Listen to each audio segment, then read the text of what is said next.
Ladies and gentlemen, please welcome back David Icke. Thank you. Thank you. Oh.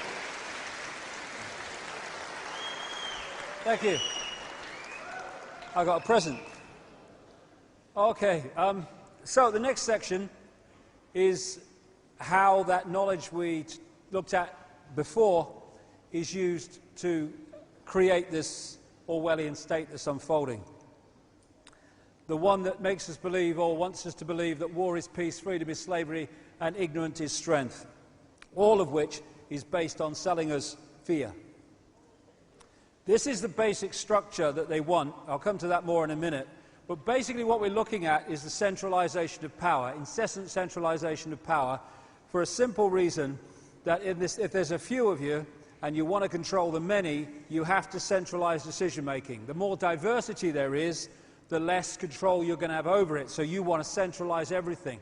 And that's why the world has been hurtling towards centralization of power in all areas of our lives for centuries. And it's got faster. Why has it got faster? Simple equation.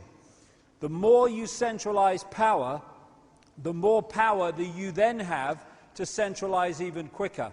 And this is where the momentum of speed has increased and increased. But before I start this section, again, I want to emphasize the information from the first part, which is we live in an illusory reality in terms of solidity. We are decoding reality. It's a kind of a virtual reality experience that we're having. We are consciousness. They want to put us in that state of detached consciousness and limit the frequencies that we are decoding and therefore control the reality that we experience. And so what I'm looking at here in this section as I start a chronological story is I'm looking at a timeline. One reality within what even mainstream scientists are now talking about, these different realities, parallel universes and stuff, which interpenetrate each other. This is one timeline. That's all. It's the timeline that we are decoding. But there are many other timelines, many other realities interpenetrating this one, and also there's a hell of a lot more to know than I've got so far. It's an interim report. It's always going to be. So, we go back. We can pick this story up in this timeline in ancient times, prehistorical times, in terms of official history, where there were, it would appear, two great civilizations which made together a global civilization, one based on a landmass which has become known as Atlantis, and one which has become known as Mu or Lemuria. And these were advanced, very advanced civilizations, with in many ways knowledge beyond what is available in the public arena today. And they went to great technological lengths, great understandings, for instance, in how you can create a magnetic field which then makes vast stones basically weightless, and you can push them along and maneuver them around. Great technological advancement, at least among the elite. These civilizations came to an end, it seems, with great cataclysmic events. It's interesting that when you've got studies which put together the ancient folklore around the world describing what the Bible calls the Great Flood, but that's just one version of the same recurring story in every ancient culture. And then you look at the geological and biological record of the Earth, the two correlate in terms of great cataclysmic events which cause fantastic geological upheavals. Of course, the story of Noah in the Bible, which is a rewrite of a much older Sumerian story, which probably is mirrored, in fact is mirrored all over the world using different names for Noah. That is the most famous one of the Great Flood and the Great Cataclysms, but it is just one. The survivors of these advanced civilizations, and indeed before, moved out into other lands, and they took with them this advanced knowledge that was part of that once global society. But now these societies became isolated, and that original knowledge started to go its own way. Same knowledge, but it started to be expressed in different ways, using different symbolisms, different tools, different names, etc. And this story is also why, when historians and others have gone into these places, like the Maya and South America and the Maya in Central America and other places, they were astounded when they first apparently discovered these civilizations, these groupings of people, that the same basic stories that they were telling, religious stories and other stories that they were telling in Europe, were being told by these other societies that apparently had no connection to Europe whatsoever, because we've just discovered you. Well, these original stories come from the original knowledge that's just got isolated. They're the original stories from the pre-historical times of the global society, the Golden Age, as some accounts call it. And I started to see this as I've traveled around the world, where you see the same knowledge expressed in different ways, because it's just gone its own way because of the isolation. Credo Mutwa, the Zulu shaman, he throws carved bones in different symbols to read energy fields, to predict the future or read the future. And what you do is you brought this basket of these bones and you put your hands over them. What it's doing, you're impregnating your energy field into these bones, the energy fields of the bones, because everything's energy. And then he throws the bones, and where they land in relationship to each other makes him read the signs. Because what he's doing is reading your energy field. Because as I kind of saw as I was watching this happen, when you put your magnetic field into those bones, the vibrational state of your magnetic field is a vibrational pattern or imprint of you, your state, and also the deeper levels of consciousness that you have that have an awareness of what is to come.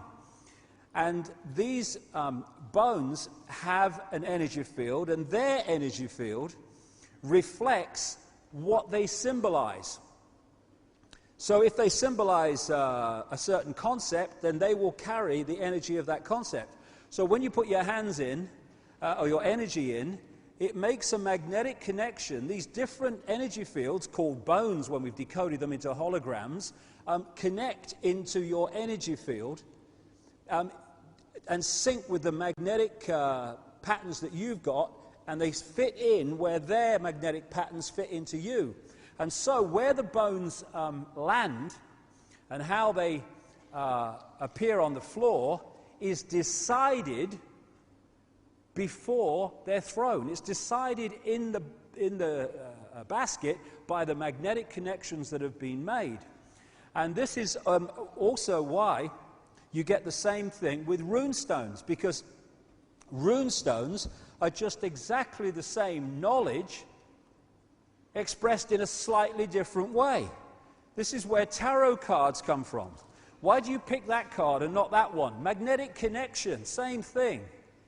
And it's the same knowledge, that same original global knowledge.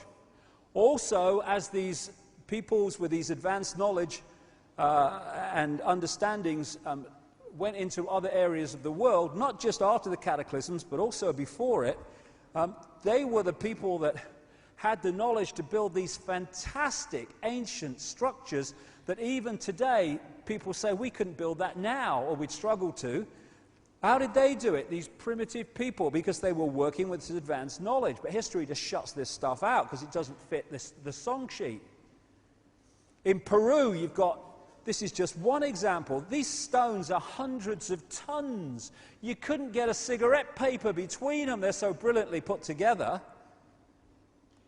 These are the Nazca lines in Peru, in the Nazca Plains, and these depictions of animals and insects and birds that are created by scoring the top surface of the land away, they can only be seen in their entirety, some of them, at 2,000 to 3,000 feet, or in plains of considerable height, because they're so vast. Primitive people did that? No. Great knowledge did that. And this is a very significant area of the world in terms of the recovery from the cataclysmic events and the resettlement of these peoples from this global society. People in conventional history, they call, for instance, Sumer, Mesopotamia, what we now call Iraq, the cradle of civilization. No.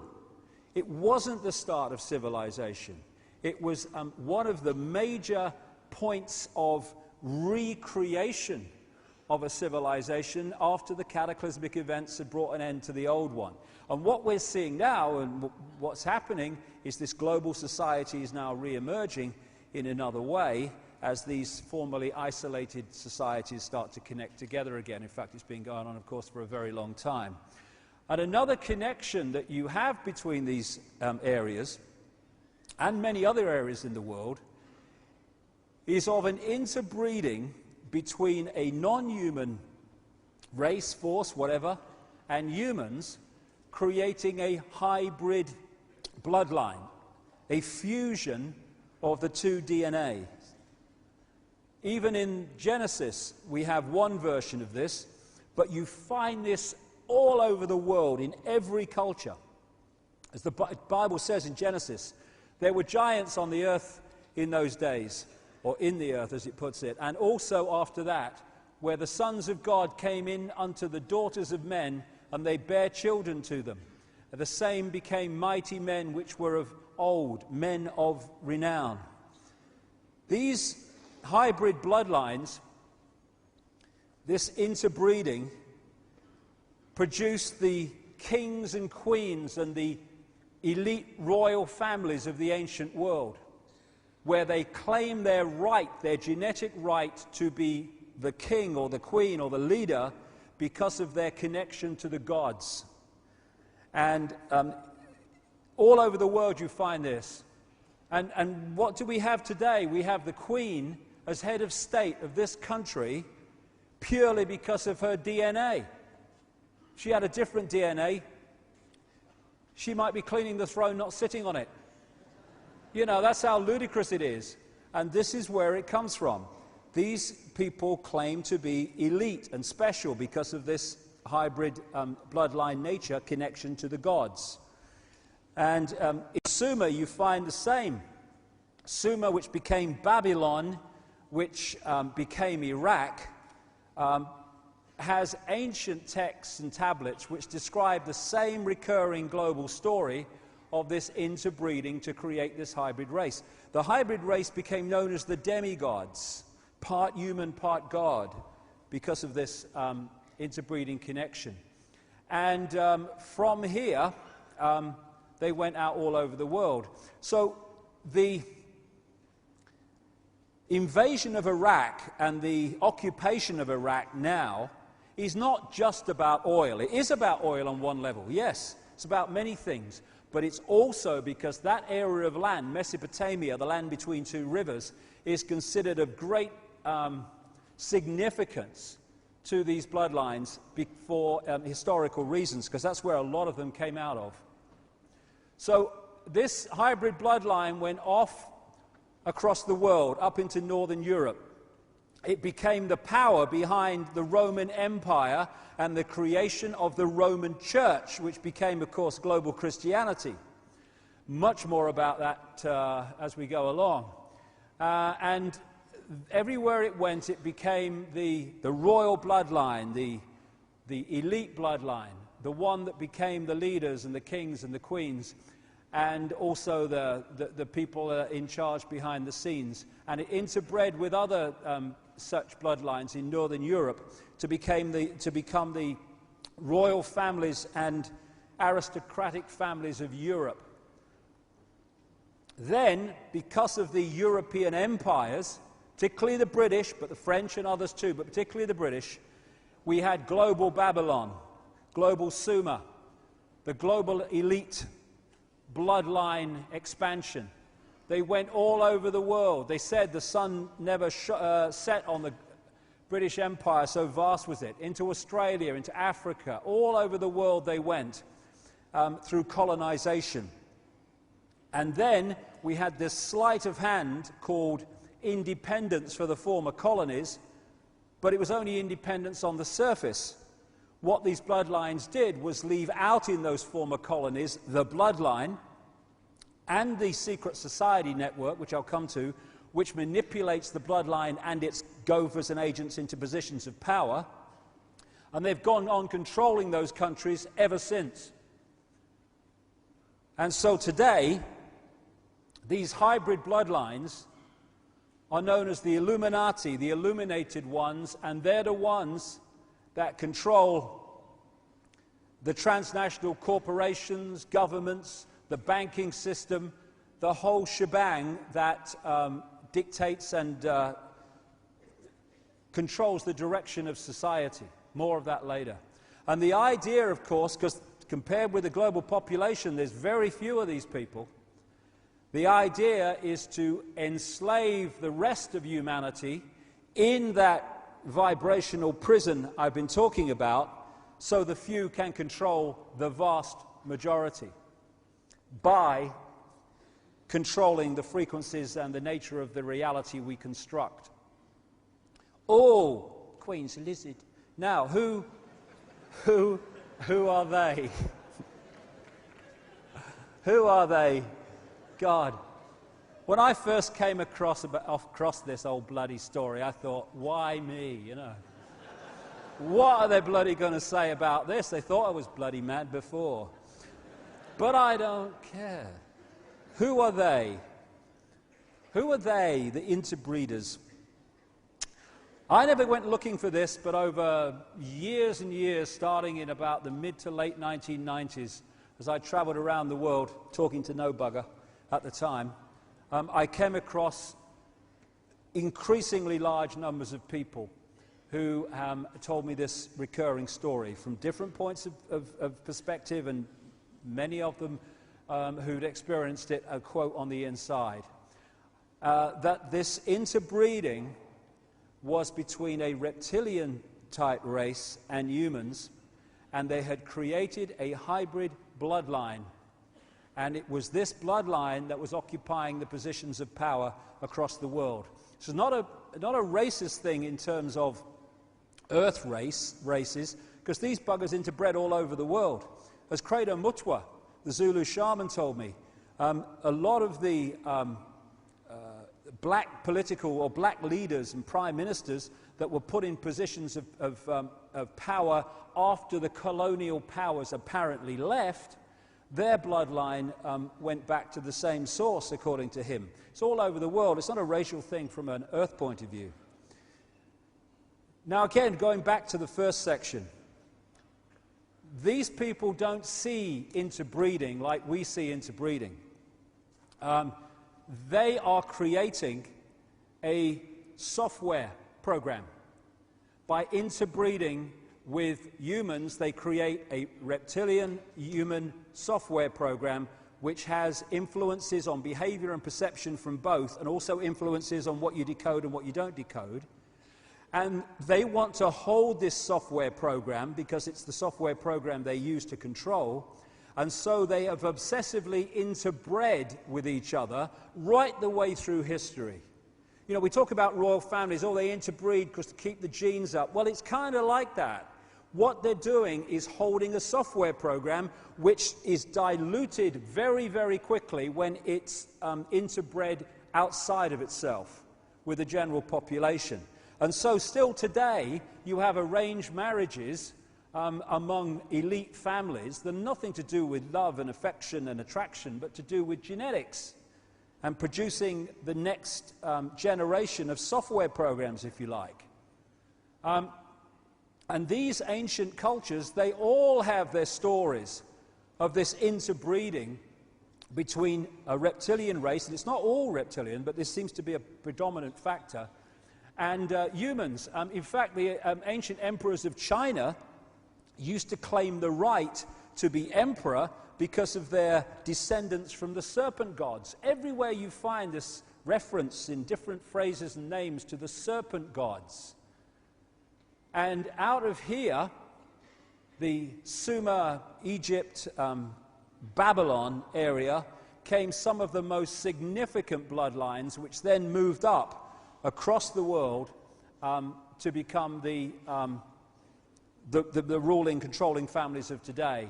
And like I say, all over the world you find the serpent symbolism, the serpent stories, and the worship of the serpent is the oldest religion. They found, I think it was last year sometime, close to the Kalahari Desert, or around the Kalahari Desert in South Africa, evidence of serpent worship 70,000 years ago. And it does go back that far because these guys have been around that long.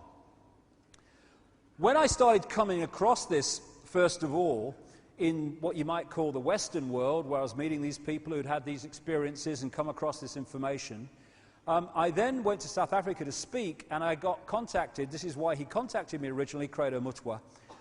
And he said, how do you know about the Chitahuri? Because he just read the book, The Biggest Secret, which was the first time I introduced this. Who the hell's the Chitahuri? And it translates as the children of the serpent or the children of the python. And this is a painting by Credo Mutwa from ancient and modern descriptions of these Chitahuri. Although it's only one type, just like with humans, there's many, many types.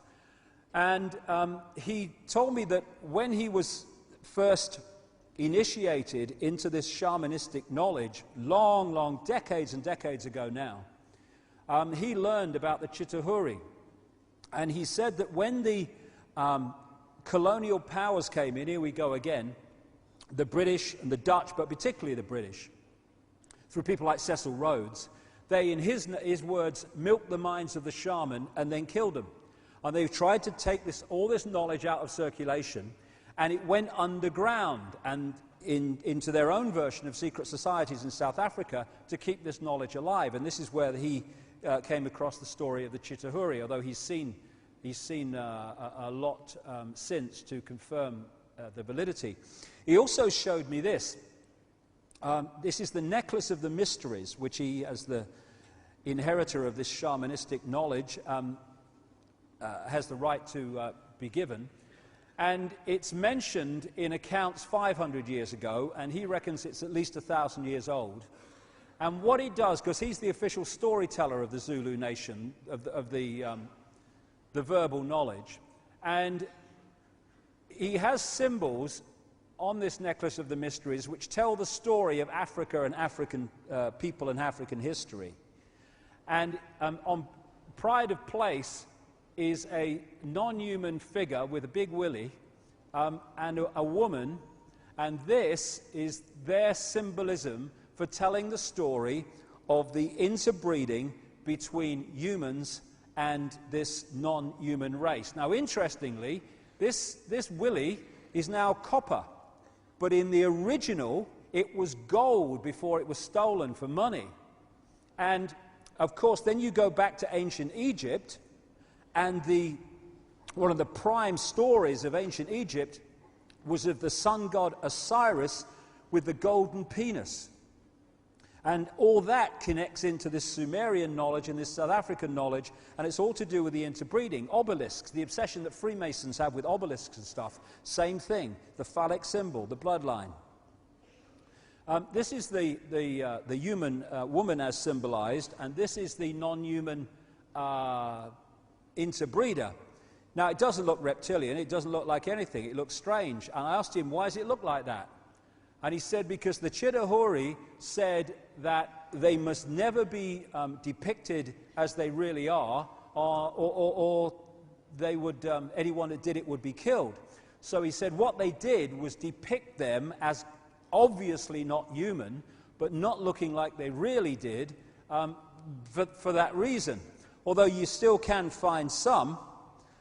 This is a reptilian baby and woman or goddess, which was found in graves in the Ubaid culture, which preceded Sumer in that same part of the world that we now know as Iraq. There's some more images of it. Again, the serpent worship is all over the world. So this is Crater Mutwa's painting, and this is Neil Haig's symbolic representation of this bloodline, which is a hybrid genetics, and it's a hybrid software program. That's what we're looking at, because it's the hologram that we're looking at.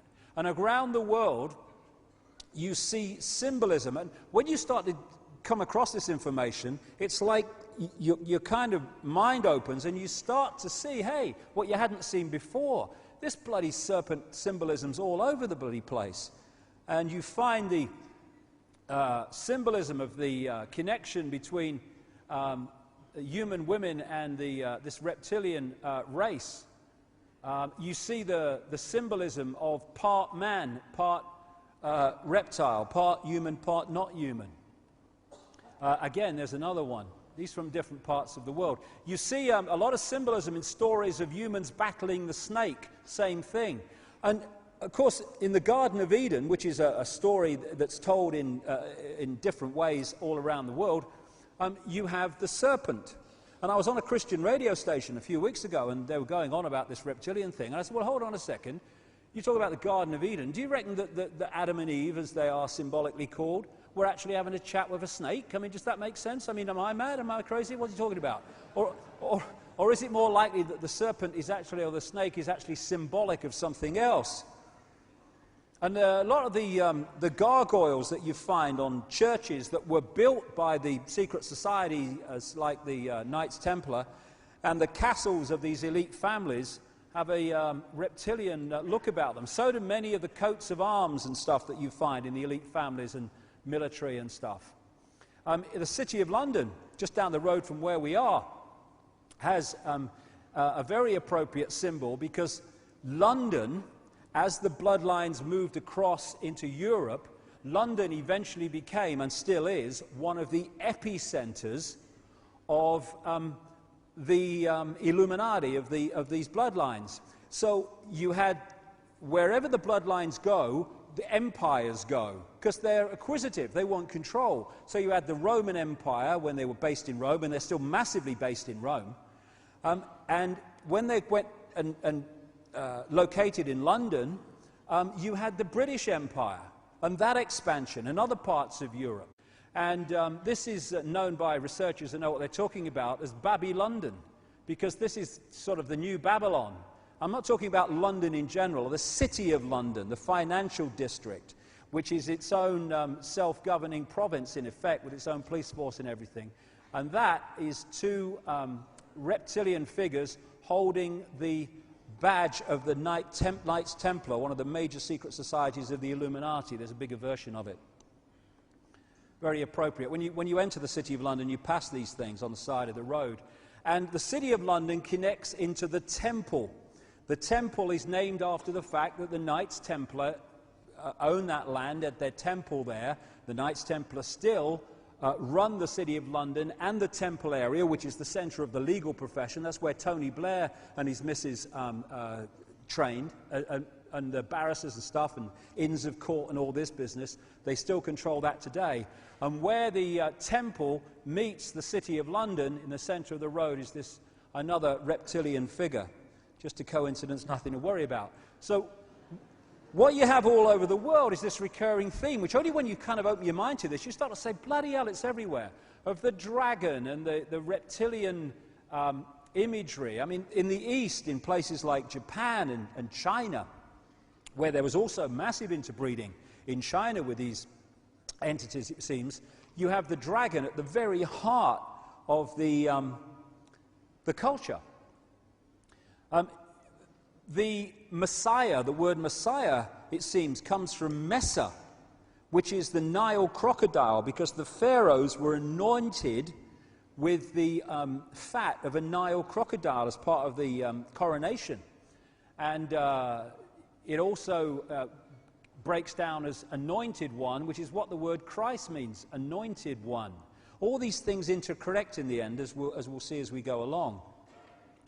Even biblical references to the devil have a reptilian serpent imagery about them. This is from Revelation.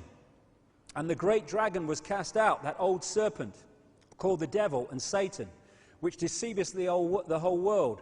He was cast out into the earth, and his angels were cast out with him. Over and over, this same recurring theme. This is a painting that Credo Mutwa did on the side of one of his huts, which is symbolically telling the story of some of the stories told in the ancient African history and legends. And where do I find this again but on the logo of Alfa Romeo? Extraordinary.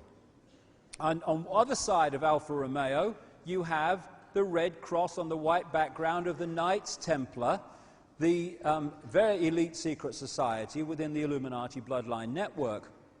Silvio Berlusconi, who's just got back into the leadership in Italy, has in his garden that same imagery of the serpent with a human in his body. And he's a major secret society operative, he is. He was in the famous infamous P2 Freemasonry Lodge that came to light in the late 70s and led to the guy, Roberto Calvi, the banker connected to P2, being hung under Blackfriars Bridge just down for the road from here.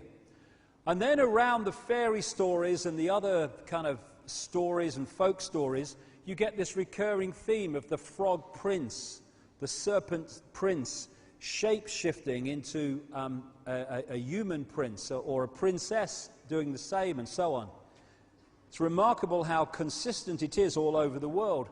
And today you've got children's books and stuff which are talking about reptilian morphing into humans and stuff, and what we call shape-shifting. Now, of course, when you're talking about this for the first time, about shape-shifting, I mean, people go, crikey, what is he on?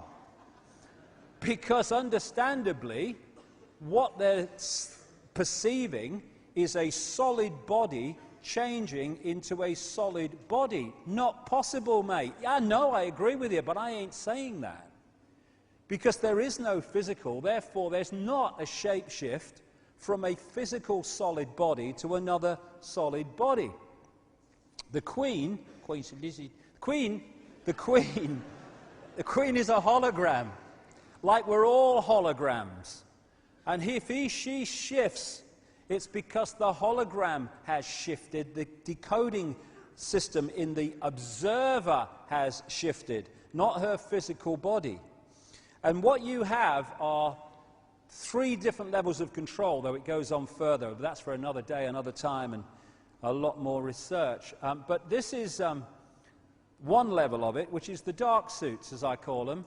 And I found this picture on the internet. I thought, how perfect. They're like hollow shells, holographic hollow shells. Not necessarily all of them, but significant numbers are. Others are just gophers who don't know what's going on and are just play the game without realizing the game they're playing.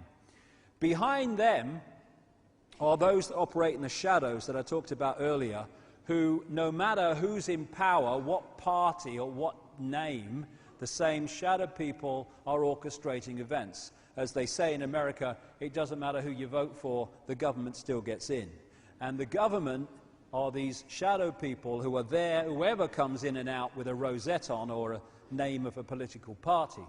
And then you go one step back and you go out of this dimension, basically, or more accurately, you go out of the frequency range called visible light that we can decode and therefore see as a physical experience.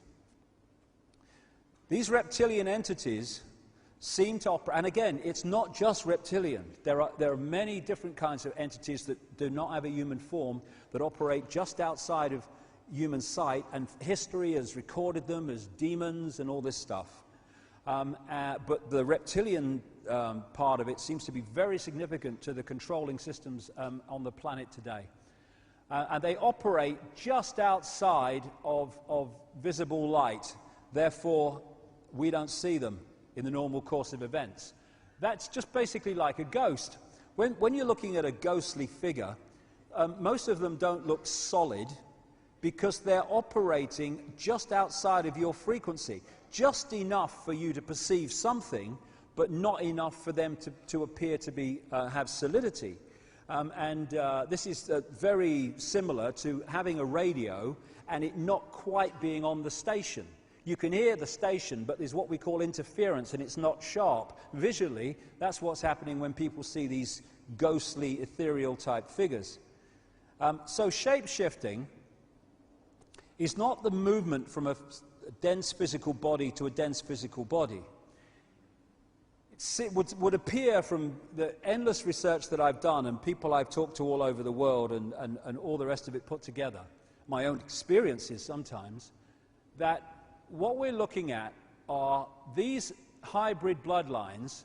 Because of the hybrid nature of the DNA, the software program, they have a vibrational sympathy with that which interbred with them. And this doesn't have to be physical interbreeding either, as I'll come to. And so these bloodlines can be, quote, possessed, their emotional, mental faculties taken over much more easily than the general run of the population does not have that hybrid DNA, thus that vibrational sympathy, compatibility between the two energy fields. So what they're doing in effect is using the secret society network they've set up to manipulate these bodies into power, but in doing so they're putting themselves into power because they're controlling the mental and emotional processes of these vehicles. Now, when we look at, say that's a major politician or something, when we look at him with our five-sense sight, we are going to decode that level of him that is operating with invisible light. So what do we see? We see a human. But behind him, just outside of that frequency range, we'd see something very different. And I've met endless people who've seen it, who do have that ability to move their visual frequency range further than the norm. So what is happening is, with shape-shifting, or one way that it's happening, is sometimes that energy field just outside of visible light moves in to that frequency range. It sometimes happens when this vehicle is going through great emotional turmoil. I've had that story told to me many times when people have seen this, the circumstances surrounding it. And at that point, this energy field enters visible light and becomes the prime forward energy field. And then it goes back again.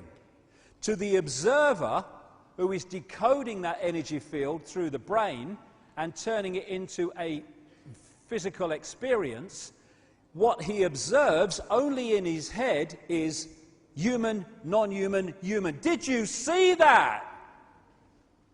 But it wasn't physical. It was a change in the decoding of the brain of the energy field it's observing.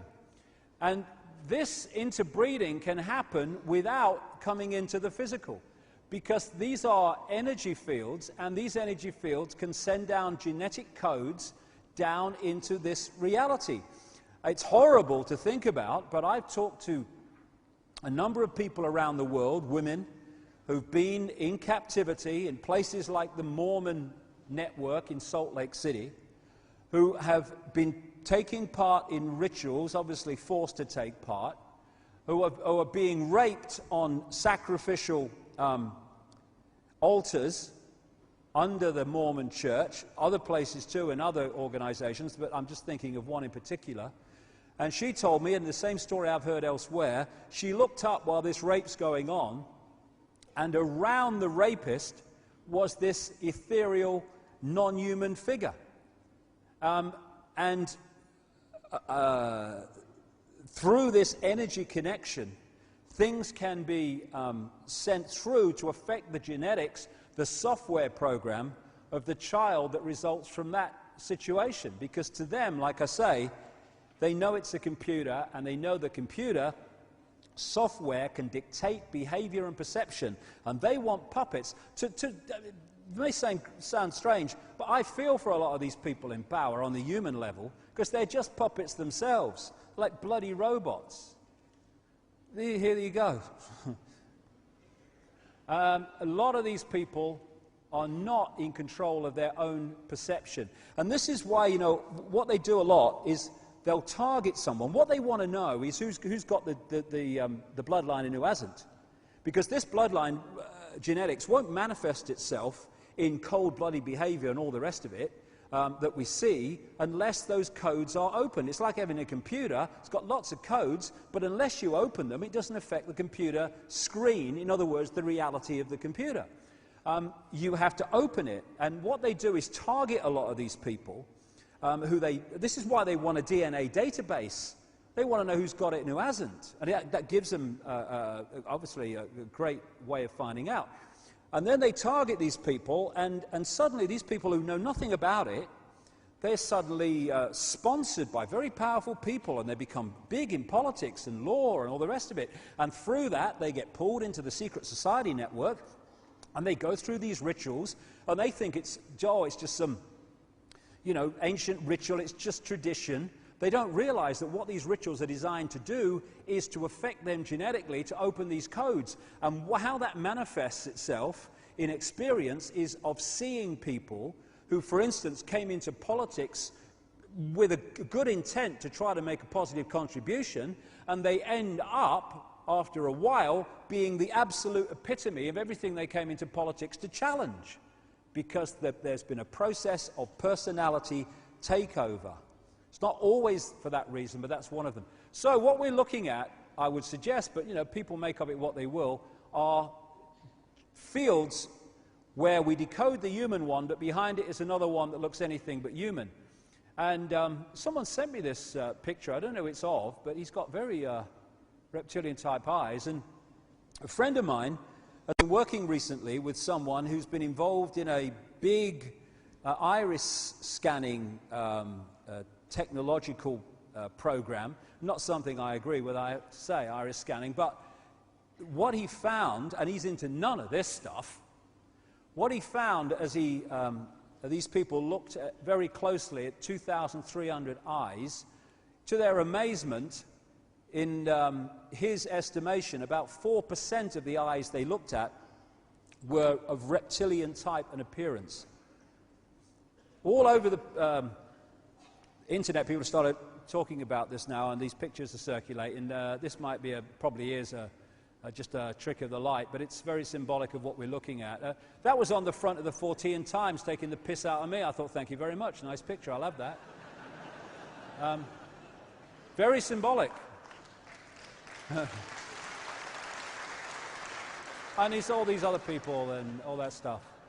And another thing that you find is a number of therapists have sent me pictures. This is a common theme. Therapists working with satanically abused people, trying to get their minds back after all this abuse, and sexually abused people that have been in these mind control projects. And it's a very consistent theme that when these people who've been victims of this, they use a lot of drawing to try to draw out their memories. Again and again, what they draw are people with reptilian eyes. These are actually drawn by a satanically abused person, and these were sent to me with their permission by their therapist. Again, Roman Polanski, was talking from knowledge, shall I put it, when he made that film Rosemary's Baby in the 60s with Mia Farrow. And for anyone who doesn't know about that, if you can get hold of a copy, it's worth watching.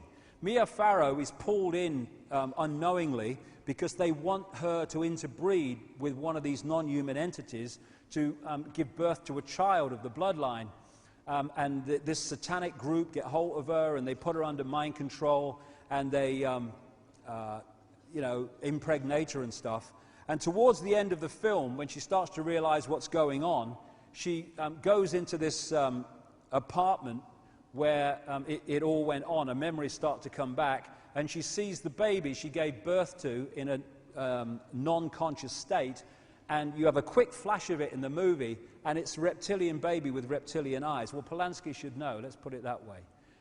All the way through history, you have this theme of possession and of fighting the snake or fighting the dragon and all the rest of it. That's the theme I'm talking about, and it's the software hybrid bloodline, which has led to hybrid people, possessed people, being in positions of power. So you look at the human level, but what's behind it? What's behind it? Now, I know something bloody strange is behind this bugger. I know from personal experience. Just very quickly, because I've told this story before. I was at a television, this is the 1980s, 1989. The Green Party, who I was speaking for at the time, had this one big election result in '89, the European elections, and I was asked to go along to Sky Television to comment as the results came in, because it was obvious we were going to do better than we've done before. And I go in to Sky Television, and I walk in, and they send me into this makeup room, and the door was open, and she leads me in, and I think the place is empty. And she sits me down, she says, someone will be along in a moment, and walks off. And as I turn and she walked off, I'm looking down to my right, and there's Ted Heath, Prime Minister of Britain from 1970 to 74, the man who signed us into the European Union as it became. And he's sitting there, he's just been interviewed apparently, waiting to have his makeup taken off. So, you know, I looked at him, I said, all right, mate, how you doing, all that stuff. Never said a word. He's staring at the mirror on the wall, and he just turned his body, his chair, and he looked at me, never said a word throughout, ever. He looked at me with a strange look, and then his eyes started at the top of my head, and they slowly went down to my feet, and then went back again. Scanning me is all I can describe it as. And when he got back to the top, he turned and he looked at the mirror. That was kind of strange enough, but when he was doing the scanning, his eyes went completely black. The whites, the bloody lot. I found this picture on the internet, which I think is done by some kind of contact lens or something, but it absolutely encapsulates what I saw. This total blackness. And what I was doing then, when I got into this stuff and I'm traveling around, I started coming across people who talked about these black-eyed people that they'd seen. I think, bloody hell, I've seen that. And I looked on the internet a few weeks ago. I did a little newsletter about this, and I found a number of references to people telling about their experiences of the black-eyed people. Now, when I looked at Heath's eyes in that black state, there was no point where I made eye contact with him. I was looking through him into something else. They were like two black holes. And then, of course, I've gone home to my family and said, you know, you never guess what's happened to me and Ted Heath tonight, what I've seen. But, of course, what is it? I have not got a clue. It's very strange. Then you get on with your life. But later I realized what I'd seen. I'd looked through into another dimension, to the dimension of the entity that's possessing this guy, or possessed him. And this is what is happening with so many of these fellas. Gold, he doesn't have to shift, does he? Cheney. You know, and so you're putting different people into power, but what you're putting into power is the same force. They only appear different because when you decode their 5-sense visible light level, they look different humans, but not necessarily so. And for me, a lot of these people are what I call sentient programs, or what the Matrix movie called sentient programs. Because this is a digital construct on one level, digital people can be put into this construct and appear to be just as real and normal as us, because it's just another hologram. It's just from a different source. So the woman in the red dress in the Matrix movie, which they put into a computer program, and she looked like anyone else, as if she was just a normal person in the street, I think those people exist, the more that I understand this. And some of these people could be them. The more that I look at this, there seems to be three types of people. There's the sentient programs, which are basically software programs playing out their program. And we're not talking about a PC on the desk computer software. We're talking about one that can interact and react and think for itself up to a point. Much more sophisticated. There's other people who are conscious, but their body conscious level is so dominant in the perception of reality, that's basically just a spectator. And then there are others, increasingly more as we wake up in this time that we're living in, that are actually multi-level connected. And those different people will see the same reality in a completely different way. So there we go, the red dress programs, a Neil Haig portrayal. Carl Sagan, the famous American cosmologist, he was so interested in the reptilian influence on human behavior through the reptilian genetics in the body that he wrote this book, The Dragons of Eden, and pointed out that understanding the reptilian history of humans is to understand so much about human behavior. Because the oldest part of the human brain is what they call the R complex in mainstream science, or the reptilian brain. And it is fundamentally influencing our behavior. This is mainstream science, from the reptilian brain, the R complex, we get cold-blooded behavior, no empathy with the consequences for others of our actions, territoriality, control, wanting to own and control everything, desire to control, an obsession with hierarchical structures of power, top-down control by the few, aggression, might is right, winner takes all. These things all come from the reptilian brain. And I have just described perfectly the behavior of these hybrid bloodlines that we call the Illuminati.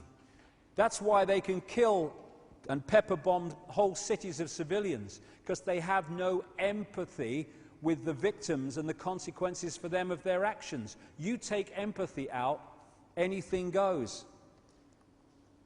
The other thing with the reptilian brain, this is really important in terms of understanding how they control us, is this is where, in the R complex, we get our survival instincts from, fight or flight.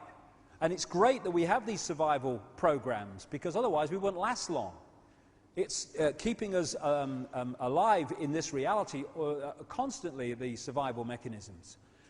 But if you get caught in survival as a state of being rather than a response to a danger, then you are locking yourself into the reptilian brain, which is the genetics and the vibrational structure that these guys completely understand for obvious reasons. And if you look at society, from cradle to grave, we are constantly being given reasons to fear not surviving. Oh, the credit crunch. Oh, the rising food prices. Oh, the war in Iraq. Oh, would Iran do a nuclear bomb? Oh, this stuff. Oh, what about the kids? Oh, my God. And all those feelings of fear, i.e. survival reactions, lock us into the reptilian brain, which is what they want us to do, because then basically we become, to an extent, a hive brain with them. This is another important area to understand many things that I'm going to come through here. They're energy vampires. They vampire human energy of a certain kind. And therefore we are manipulated to produce that energy, which they then absorb. It's their power source. It's their source of energetic power. They operate just outside of visible light, but when we project emotional energy, stress, fear, anger, hatred, you can't see that appear in front of you when you feel those emotions, because they're not operating within visible light. They're operating just outside of visible light, at other levels of frequency. And so when we are feeling those emotions and generating that energy resulting from them, they are pouring out of us into these other levels of reality, which is where these entities operate, and they absorb that energy. This lady, Giuliana Conforto, is a trained astrophysicist who wrote this book and many others about the nature of reality through the scientific perspective, but with an open mind, right brain perspective. And she talked to me, I had a long chat with her once for many hours. She talked to me about the existence of interspace planes. If you take this here to be the physical world we're in, and this to be the next dimension. There, she said there are neutral zones between these dimensions, which she said if you operate there, you're going to need to find yourself an energy source because there ain't one there. I rang Credo Mutwa, and I said to him what she said to me. I said, is there anything in your culture that talks about the same thing? Oh, yes, he said. We call them the heaven between heavens. He said, and that's where the reptilians are, or the Chitahuri, as he calls them. So here we have the physical world, which, well, quote, that we live in. Here is the non-physical world, and then you have this neutral zone. This is where they operate from, and vibrationally, it's really, really close to visible light, and they are absorbing energy from our emotional output into these realms.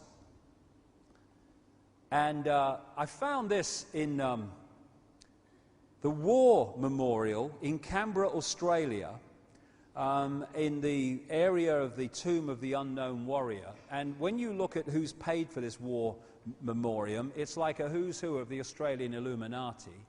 And they have these very strange pictures around the thing of soldiers with this energy coming out of them, and just above it are these reptilian entities almost guarding this.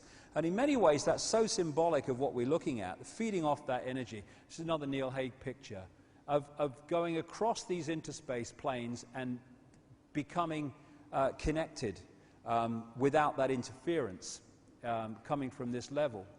So what we're looking at, it seems, is these entities operate in these interspace planes. They possess the bloodlines within five-sense reality. We are manipulated into the positions of power, and they sit atop these various pyramids with the people. So these guys start wars and stuff like that, which the rest of us fight. We're stupid enough to.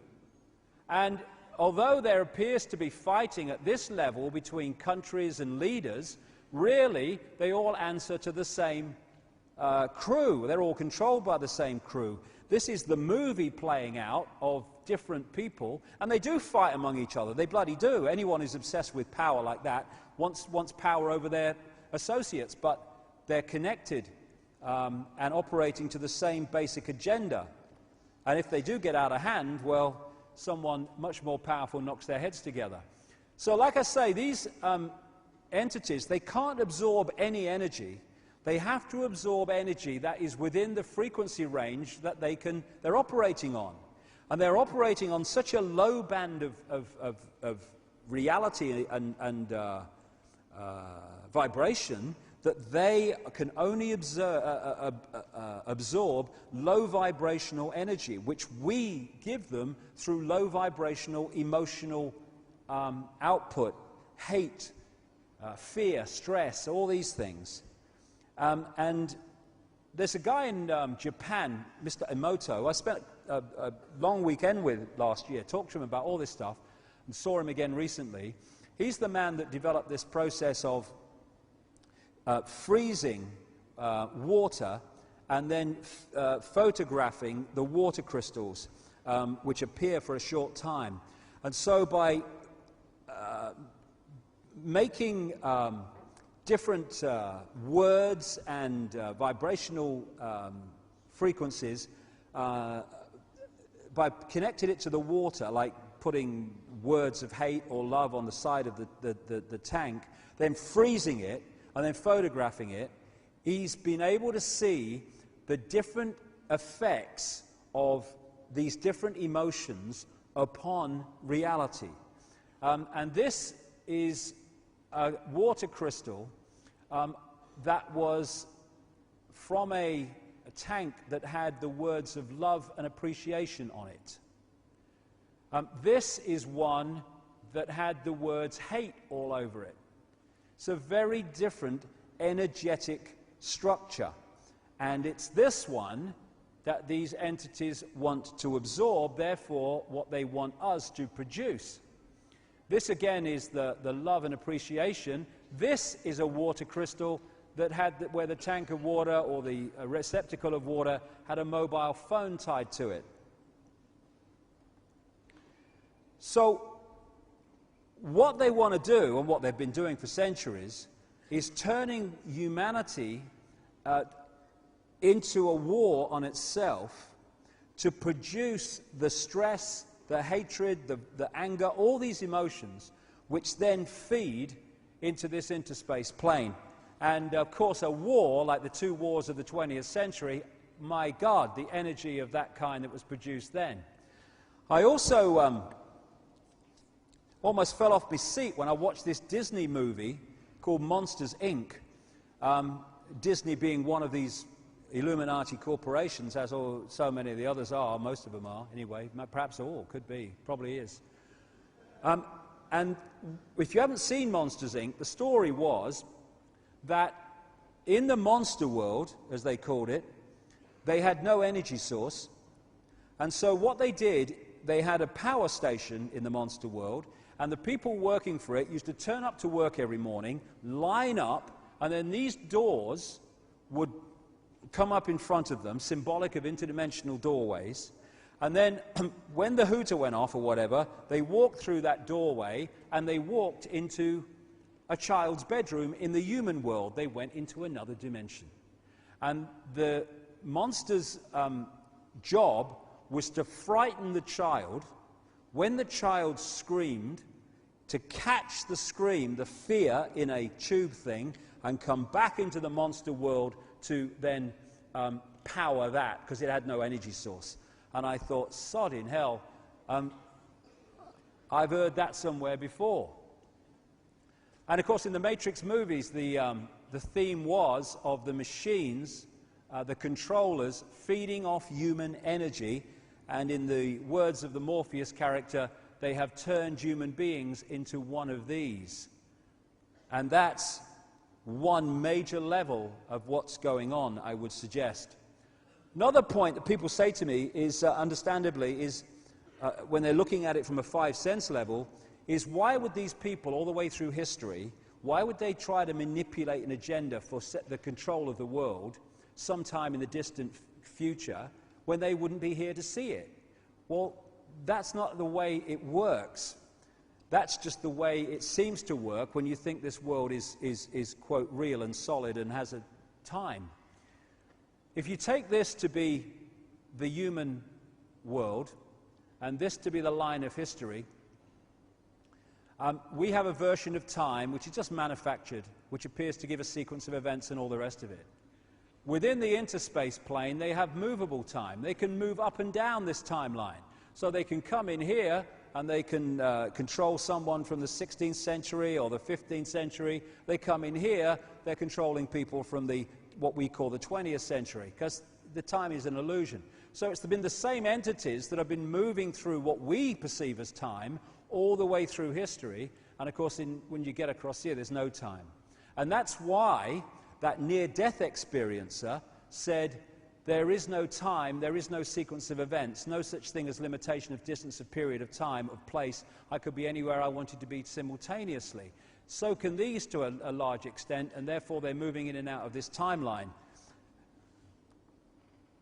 To achieve this, they want puppet people. And to do that, they have to control the coordinates that people have in terms of their perception of reality. And that's what they've done. And they've confused people into being confused, which is the state they want them to be in. And we look at the world and we think it's so complicated and complex and all the rest of it, but there is a very simple structure behind it.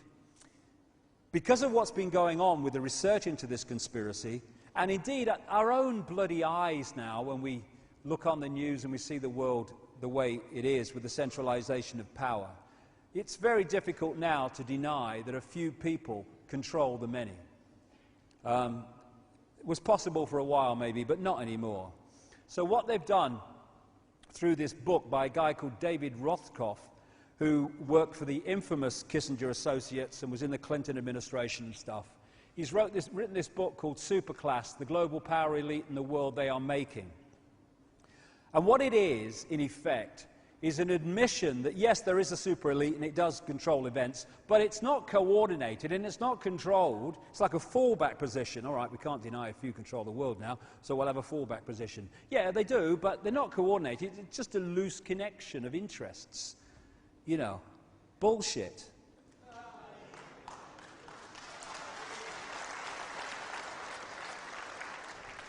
In fact, it's coldly calculated and it's very, very simply constructed. And I want to go through a few coordinates now of how this group, this hybrid bloodline, with the goals that I've described, how it's structured society to bring about its ends. First of all, how can a few control the world? Well, pyramid power, in more ways than one. But this sort of pyramid I'm talking about now. Most organizations today, in fact, nearly virtually all of them, are structured as pyramids. You've got the few at the top. They're the people that know the real game, what the organization's there for, its real agenda, what it's really trying to achieve. As you come down through the organization, you're meeting more and more and more people in the organization, but every time you drop a step, they know less and less and less about what the organization's really about. They only know their contribution. And the idea through history has been to structure society like this, to keep the people in general in ignorance of what they know. That's why this advanced knowledge has been passed over through the highest levels of the secret society network and been sucked out of the general population through inquisitions and ridicule and condemnation and all the rest of it. But every organization is structured like that. So the vast majority of people who are daily making a contribution to creating this Orwellian state have no idea they're doing so, or at least no idea what the end goal is and who's really behind it. This is Albert Pike, a Freemasonic god in America, and from the last century, or the 1800s actually. We're 21st century now, aren't we? What day is it? What planet am I on? And he wrote this: "Fictions are necessary to the people, and the truth becomes deadly to those who are not strong enough to contemplate it in all its brilliance. In fact, what can there be in common between the vile multitude," that's us, "and sublime wisdom? The truth must be kept secret, and the masses need a teaching proportioned to their imperfect reason." So, what they're doing is that ancient knowledge, that ancient advanced knowledge I talked about, they have sucked it out as much as they can out of circulation through inquisitions and all this stuff, but they've passed it on and more across the secret society network. So at that level, not Joe Bloggs, the Freemason, goes down the lodge, they do a nice dinner, not that. Right up the top, they're working on a knowledge of reality that I talked about earlier, and they're using it to manipulate the masses, who they keep from that knowledge. And pyramid power works like this too. We think presidents and prime ministers and stuff are at the top of the decision-making process. They're not. They are positioned lower in the pyramid, and they are just vehicles for the shadow people to introduce changes in society through them. So you have an idiot like Bush, and he turns this stuff through legislation into law just by signing his soddy name, when he can remember it, on the bottom of a piece of paper. That's what they're there for. They are vehicles. They're not the source of the power. People say to me, "So you say George Bush orchestrated 9/11? Can't tie his shoelaces, mate." No, I'm not saying that. No. Ridiculous. You're a journalist, aren't you? Yes, I thought you were. You thought that elephant was a duck, right? Yeah, I got you. I remember you now. And these pyramids are like Russian dolls, one doll inside a bigger doll inside a bigger doll, to create this global structure. So all these pyramids of the banking system, the transnational corporations, they're pyramids in themselves, like banks. They go into bigger pyramids and bigger pyramids until there's one that encompasses the whole of the banking system, one that controls all the transnational corporations, the political parties, the major parties at least that have any chance of forming a government, the media at ownership level, the religions, bloody come to that soon. The intelligence agencies at that level are the same agency. Mossad is the CIA, is British intelligence if you go up to these levels. Same with the drug cartel, etc. And so up here, you have these bloodline families who are sending down these pyramids, all roads lead to them, the same agenda. And the basis of it is the constant centralization of power and imposition of will of the authorities on the people. And that's why it's happening across all these apparently unconnected areas of society, because they're not unconnected. What you have is one force operating through different sides in the movie. And while we think there are different sides as we experience the movie in visible light reality, we get confused. I mean, he's on that side, and he's fighting him, and he's against him, and he's against her. But in fact, they're controlled by the same people. And you know, if you go into a football match and you control not one side to influence the football match, you control both sides, you know what the score's going to be before the teams go on the field. And this is why they operate like this. They operate by controlling what appear to be sides and antagonists in the five-sense reality, but in fact, it's just a movie. It's part of a game pushing the agenda for Orwellian control. This is what I'm talking about with that image earlier. These people, they might appear to fight in the movie, but actually they're controlled ultimately by the same force to the same end. And some of these will be the reptilian bloodline, some of them might not be. I think most of these probably are. But these are just puppets. Even they might be powerful puppets over people below them in the structure, but they're still puppets of the shadow people who are really calling the shots and deciding what goes on and what doesn't. And because of this genetic situation in the hybrid bloodlines of empathy, lack of empathy, because of the predominance compared with the general population of the reptilian brain genetics, they can do horrendous things that we couldn't even contemplate because we have empathy with the victims of our actions. They do not. Without that emotional consequence, there are no limits, and we see that on the news every day. Another coordinate, the way that we are manipulated through what are mind and emotional manipulation techniques. Problem, reaction, solution. It was a term I came up with years ago to describe something that is known as the Hegelian dialectic among people with, who like long syllables. And makes you sound really clever, you know. It would never make me sound clever, bloody hell. Crown Hill Secondary Modern. Third window on the left with the best view of the games period. That was me at school. Problem, reaction, solution. The highest official level of the Scottish Rite of Freemasonry is the 33rd degree, and it has this motto, Ordo ab chaos, order out of chaos. And it translates to me as problem, reaction, solution. It works like this. You want to change society in a certain way here. You know that if you announce that openly, you're going to get an adverse reaction from the people.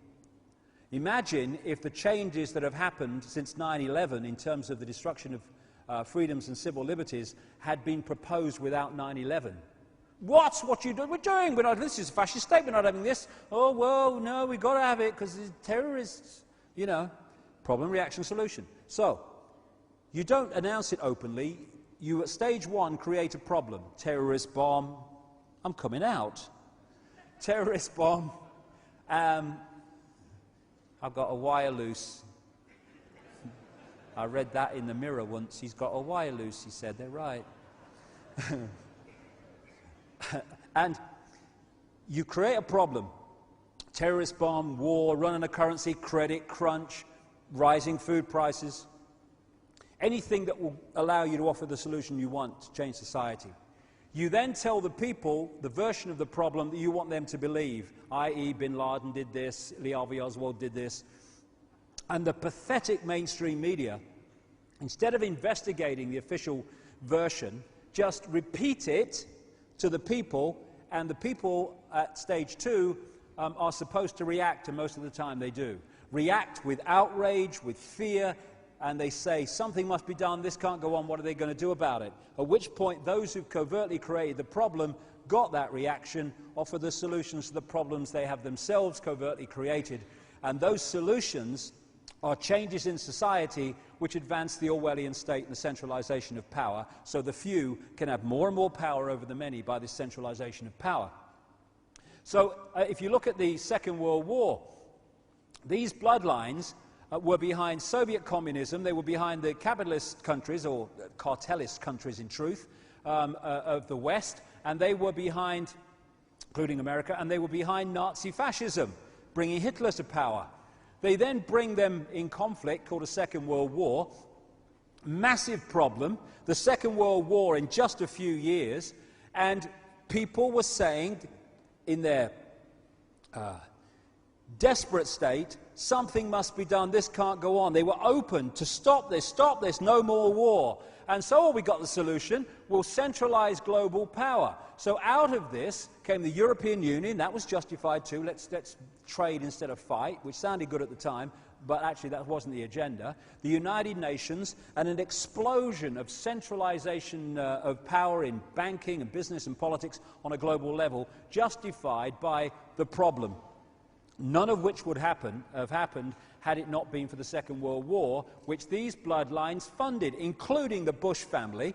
The George Bush's grandfather, Prescott Bush, was one of the major conduits for funding Hitler through a company called the Union Banking Corporation that interfaced with the banking and steel empire of a guy called Fritz Thyssen in Germany, who was an acknowledged funder of Hitler. And through that, how does anyone think that Germany went from thousands of % inflation to a war machine that can take on the world in a few years because of outside influence and support, because they wanted that war? There's even another version of this now called no problem reaction solution, i.e. weapons of mass destruction in Iraq. You don't even need a real problem, you just need the perception of it.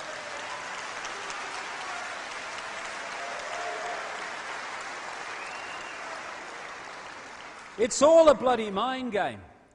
And so when you look at 9/11, the official story is like something from Alice in Bloody Wonderland. It's a fairy story.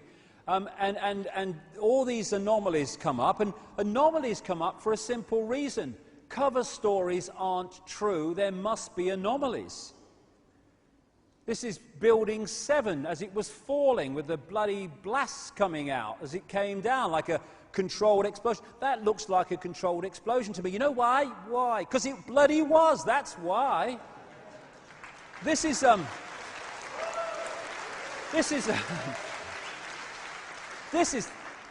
typical. This is a BBC reporter who's reporting on 9/11 that Building 7 has fallen. It was in the shot behind her, right? It fell 20 minutes later. And then when you point this out, people say, so you're saying the BBC's in on the conspiracy? No, mate. I'm saying they let the press release out 20 minutes sodding early. That's what. That's why some other people in the media reported it 20 minutes earlier and all. It was orchestrated. Problem, reaction, solution. Yeah, jet fuel for all those buildings down. I love it. This is a picture by a guy called David Dees, who I think is in the audience today, David Dees. David Dees, you may see on my website and rens.com and stuff, does these extraordinarily brilliant compilations of images to make mighty statements in one image. And anything you see like this is a David Dees image today. The one earlier with the Clinton and McCain and Obama was one of his, obviously, as well. This is another one. This is the bandana. They call them bandanas or something close to that. Headscarf to me. Anyway, this was found apparently at the scene of the crash of Flight 93 in Pennsylvania. There was hardly any bloody wreckage. As one person on the scene said, there was nothing you couldn't carry away the size of a telephone directory, and yet they found this headscarf, which in the official story was worn by one of the hijackers. Well, where did he end up? You don't seem to have found him. He's gone missing, but his headscarf survived. Did he demanifest? I mean, bloody hell. Bloody passports that are found next to Ground Zero that have come out of a plane that firebombed a building. Bloody hell. Korans left everywhere. I don't know. Why don't they take them with them?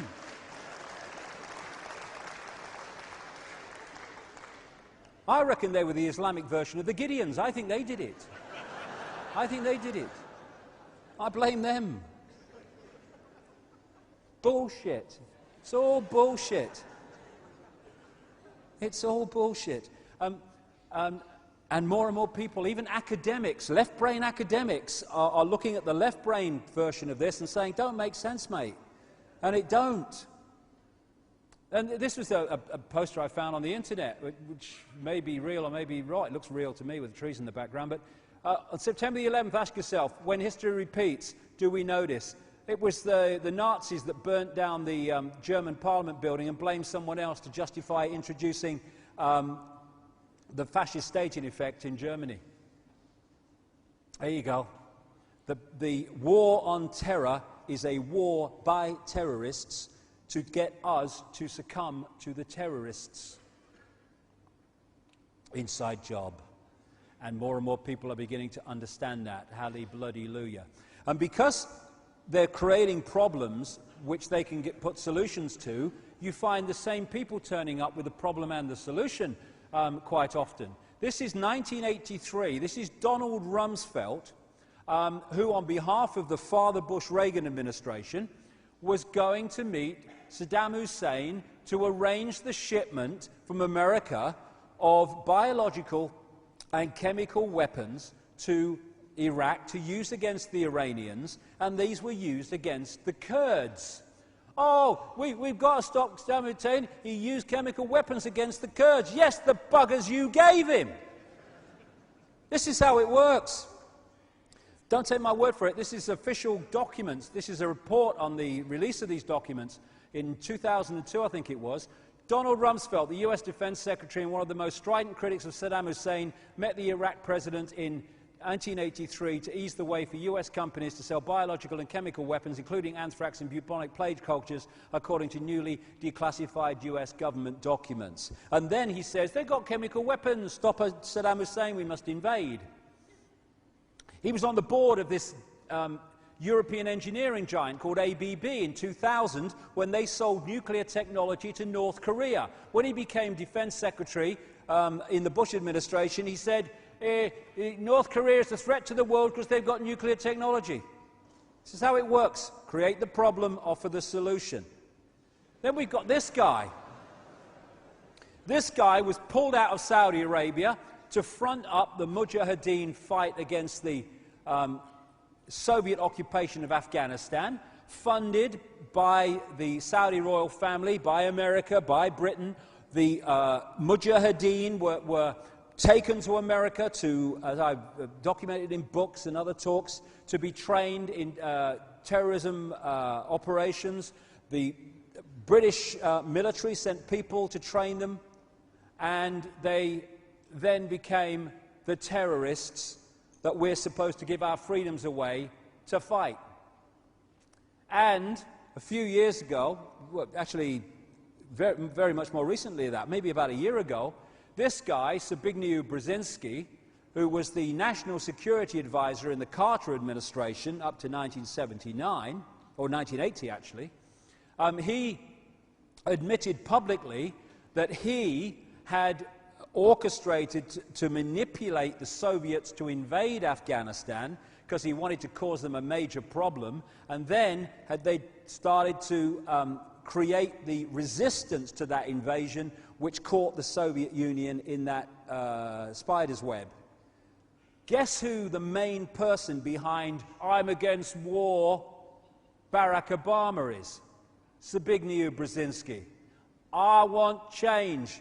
I wish you did, mate. I wish you bloody did. Another frontman, another bullshitter, another person who's selling you a cover story.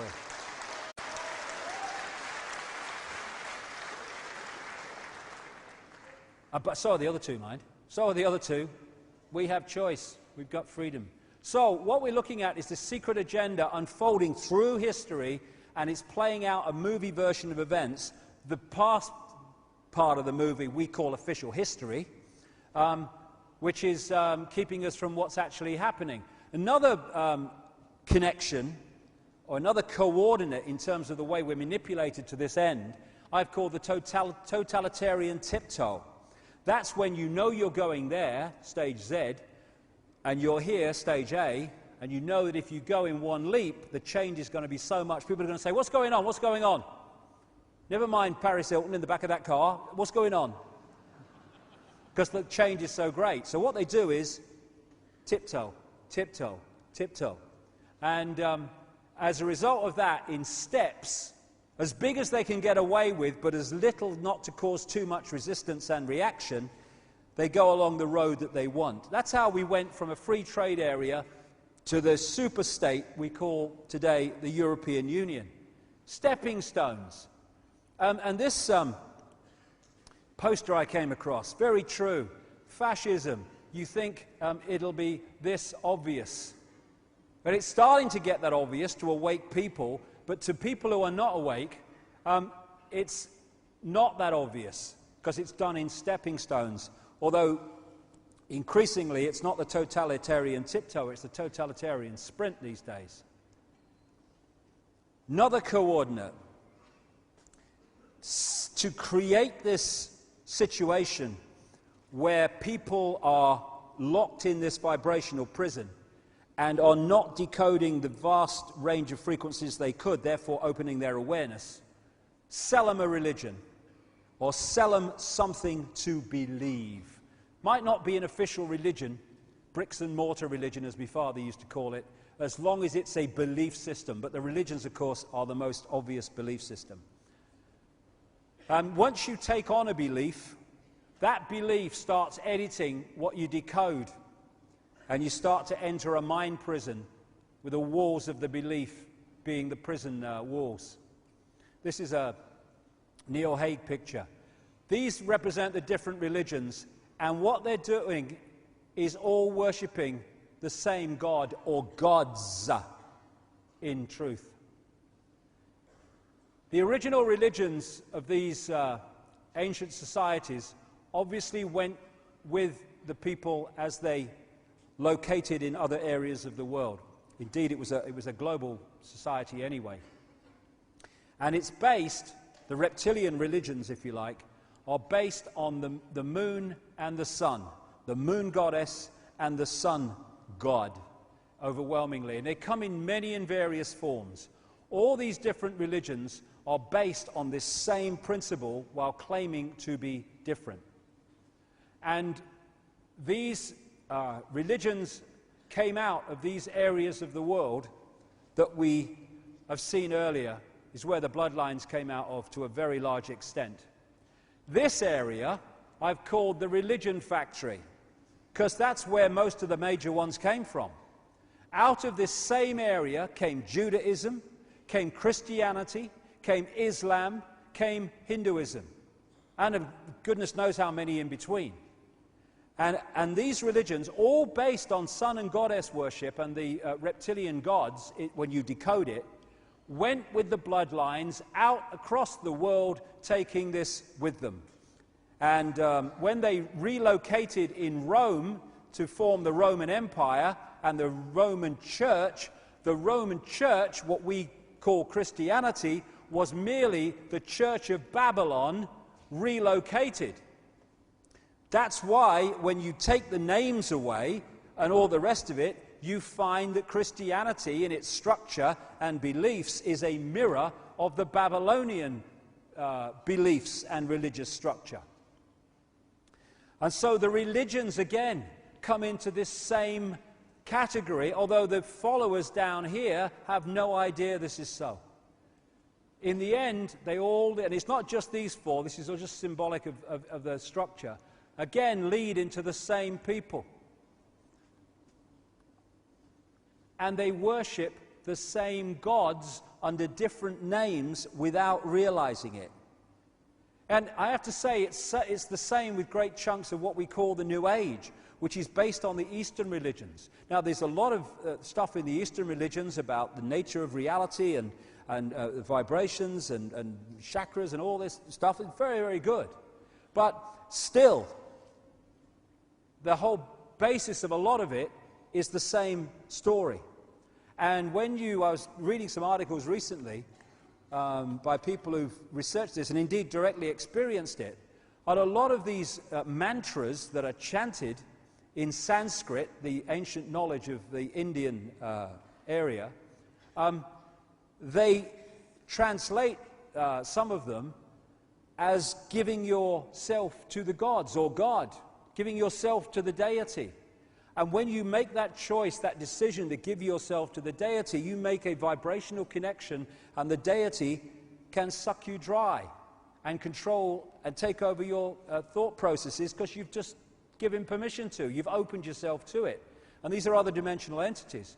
And I have to find it strange that this is the New Age Jesus called Santana or somebody, and this is the Jesus as depicted in Christianity. Well, no one knows what Jesus looked like, and yet these two beliefs have come up with the same bloke. So, you know, the connections between apparently different religions are much more blatant than they appear to be. And in the end, they all lock into these other dimensional gods. Now, this is one key reason why, though there are many reasons.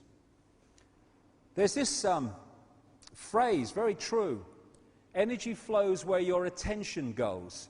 When you focus on something, your energy starts to flow in that direction. When you worship something on a deep devotional level, you seriously focus your energy in that direction. So what happens when you're starting to focus your attention on different versions of the same gods under different names of the same God singular? Energy flows where attention goes. Christianity. Energy flows where attention goes. Energy flows where attention goes. Energy flows where attention goes. Energy flows where attention goes. Energy flows where attention goes. It's another way that our energy is being milked and vampired by giving our power away energetically, literally, to external gods or a god as we perceive it. The energy is all coming in the same direction, and the two-way flow of influence is coming in the same direction. And my goodness, if you want to focus people on a low vibrational energy, which you can then absorb, how about that for a symbol on which to focus? I saw 9 of these in a church once, 9 of them. Someone being tortured. What are we doing? And of course,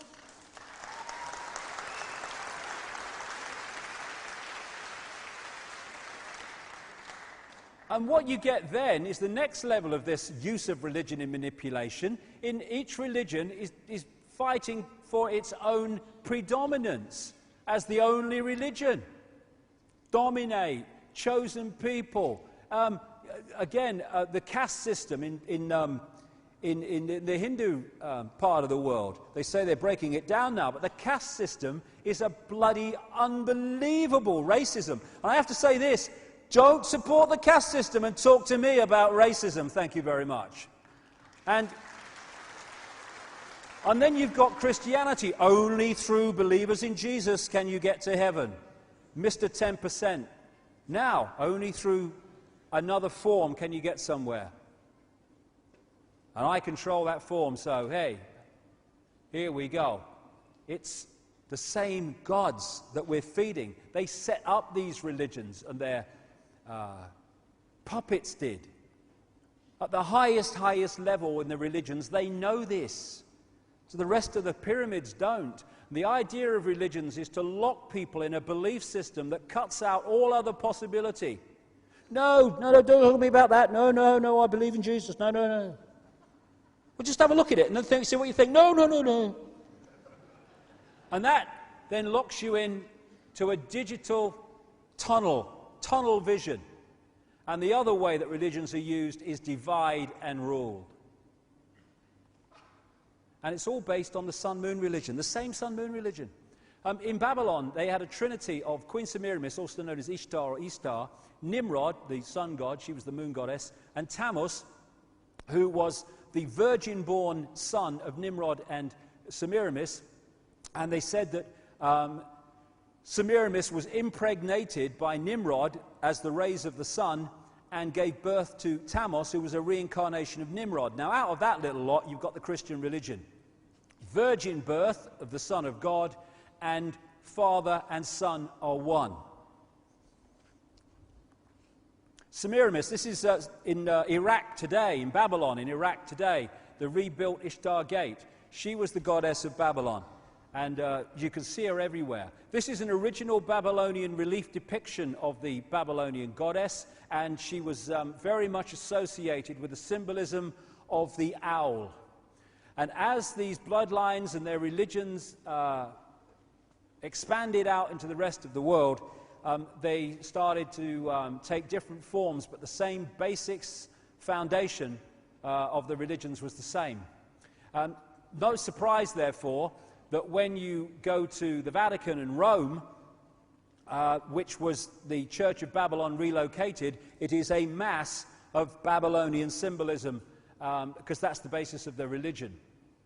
So when they moved to Rome and created the Roman Church, Christianity, they took all the attributes that were given in Babylon to Queen Semiramis, Queen of Heaven, Virgin Mother, all the rest of it, and they gave them to Mother Mary. Because what they did was they changed the Babylonian trinity of Nimrod the father god, Tammuz the son, and Semiramis the goddess. When they moved to Rome, they made it the Lord God, God Almighty, in other words, Nimrod.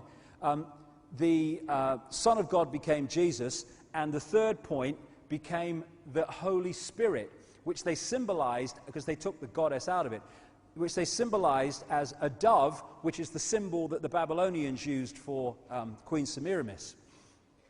So this is why there is the Babylonian depiction of Semiramis and Tammuz, and this is a Christian church. Same again. This is a picture I took last Christmas in Rome when I was there for a television program, and that appears to be Jesus and Mary. Actually, it's Semiramis and Tammuz under another name. This is Isis of Egypt, and Horus, the virgin-born son of Egypt. Again, it's just another version of Semiramis. You find them everywhere. And so Isis and Horus become Jesus and Mary. And all over the world you find this same mother and virgin-born son or child religion. And it's because it comes from the same source, controlled by the same force. This is an ancient depiction of Semiramis with the points in her head here. And here's the Statue of Liberty, which is Queen Semiramis. It was given to New York by French Freemasons in Paris who knew exactly what it really symbolized, and it weren't bloody liberty. Again, just Queen Semiramis. On top of the Congress building, you've got the goddess of freedom. Same bloody woman, or same symbol. The goddess of the French Republic, same thing, Semiramis. As the bloodlines moved up into Europe and France, they took it with them. This is the goddess Columbia, relating to America and Washington, D.C. and stuff. Same. And then we come to Nimrod, who was also known as Baal and Bel in different aspects. And Nimrod was the sun god of Babylon. And his symbol was the lighted torch or the flame. Same as Tammuz, because Tammuz and Nimrod were one, father and son, as I said. And so we've got Queen Semiramis holding the flame of Nimrod, standing on a symbol of the sun god. Isn't it great to have the Statue of Liberty as a symbol of our freedom? This is in Paris. Same because the source is the same. This is the symbol of the torch held by the Statue of Liberty, and that's where, right on top of the Pont d'Alma tunnel, where people take their tributes to Diana, who died just underneath. This is another depiction of Nimrod in the ancient world. He was also the fish god. Again, Jesus, the fish. And he had the fish head hat. This is a depiction, actual depiction from Babylon, and that's why we have the mitre in the Pope, because it's the Church of Babylon relocated. And the obsession with the obelisks all over the place is the penis of Osiris, the penis of Nimrod, the bloodline symbolically. And these symbols are not just there, oh, we'll put them symbols there because it's funny that they don't understand. Symbols represent what they symbolize energetically and vibrationally. And this is a science called cymatics, where what they do is they have bits of, not sand, but that kind of stuff. And then they play sound across them. And what happens is all these different bits and pieces then form into these incredible symbols and geometrical symbols as the sound plays. And once the sound stops, they all go back to the kind of mess. And then you change the sound and they'll form another pattern. And it goes both ways. Everything goes both ways. So a symbol will represent a sound, and you can create the symbol with a certain sound which forms that symbol. But the symbol itself generates a sound. They're both ways. So these symbols are all around us. They're affecting the energy fields that we interact with. That's why they use them. That's why they have street plans to these symbols and buildings and stuff. Nimrod, you find Nimrod again used in the modern world all the time by the people who are behind this knowledge. You have Nimrod aircraft and all that stuff. And then we come to Tammuz, Jesus. Same thing, this is Horus. All these sons of God are the same Babylonian virgin-born son under different names. This is the way the Egyptians depicted Horus, and this is Jesus. The halo around the head was the way the ancients depicted that the person was a sun god. Here's the Jesus halo. Well, this is an ancient standing stone of Bel, the sun god, with the halo around his head, depicting he's a symbol of the sun. This is Mithra, another ancient son of God figure. The story that they tell of him is just the same as the one they tell of Jesus, in great detail. This is two others who are different versions of the same story. Dionysus of Greece and Bacchus of Rome. Dionysus was born, this is long before Christianity, was born of a virgin on December 25th, and as the Holy Child was placed in a manger. He was a traveling teacher who performed miracles. He rode a triumphal procession on an ass. He was a sacred king killed and eaten in a Eucharistic ritual. Dionysus rose from the dead on March the 25th, Easter. He was a god of the vine and turned water into wine. He was called King of Kings and God of Gods. He was considered only begotten Son, Savior, Redeemer, Sin-bearer, Anointed One, and the Alpha and Omega. He was identified with the ram or the lamb. He was hung on a tree or crucified. These people are all over the ancient world. It's just a recurring story. It's a story of the sun god. Symbols of the sun, not real people. The rising sun was a symbol used for Nimrod, Tammuz and Horus. So Jesus, Christ has risen. Jesus is the light of the world. Revelation, behold, he is coming with clouds and every eye will see him. He walked on water. The sun. And so you'd expect in the home of the Babylonian church in Rome that you'd have the same symbolism.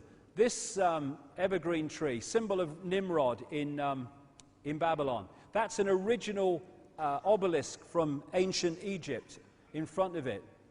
This is above the chair of St. Peter, the sun and the dove, Semiramis, in the middle of it. There's sun symbolism all over the place. Again, the sunburst in the dome. In the other religions, you find, this is Mormonism. These are the symbols you find around the Mormon temple in Salt Lake City. The sun, the rising sun.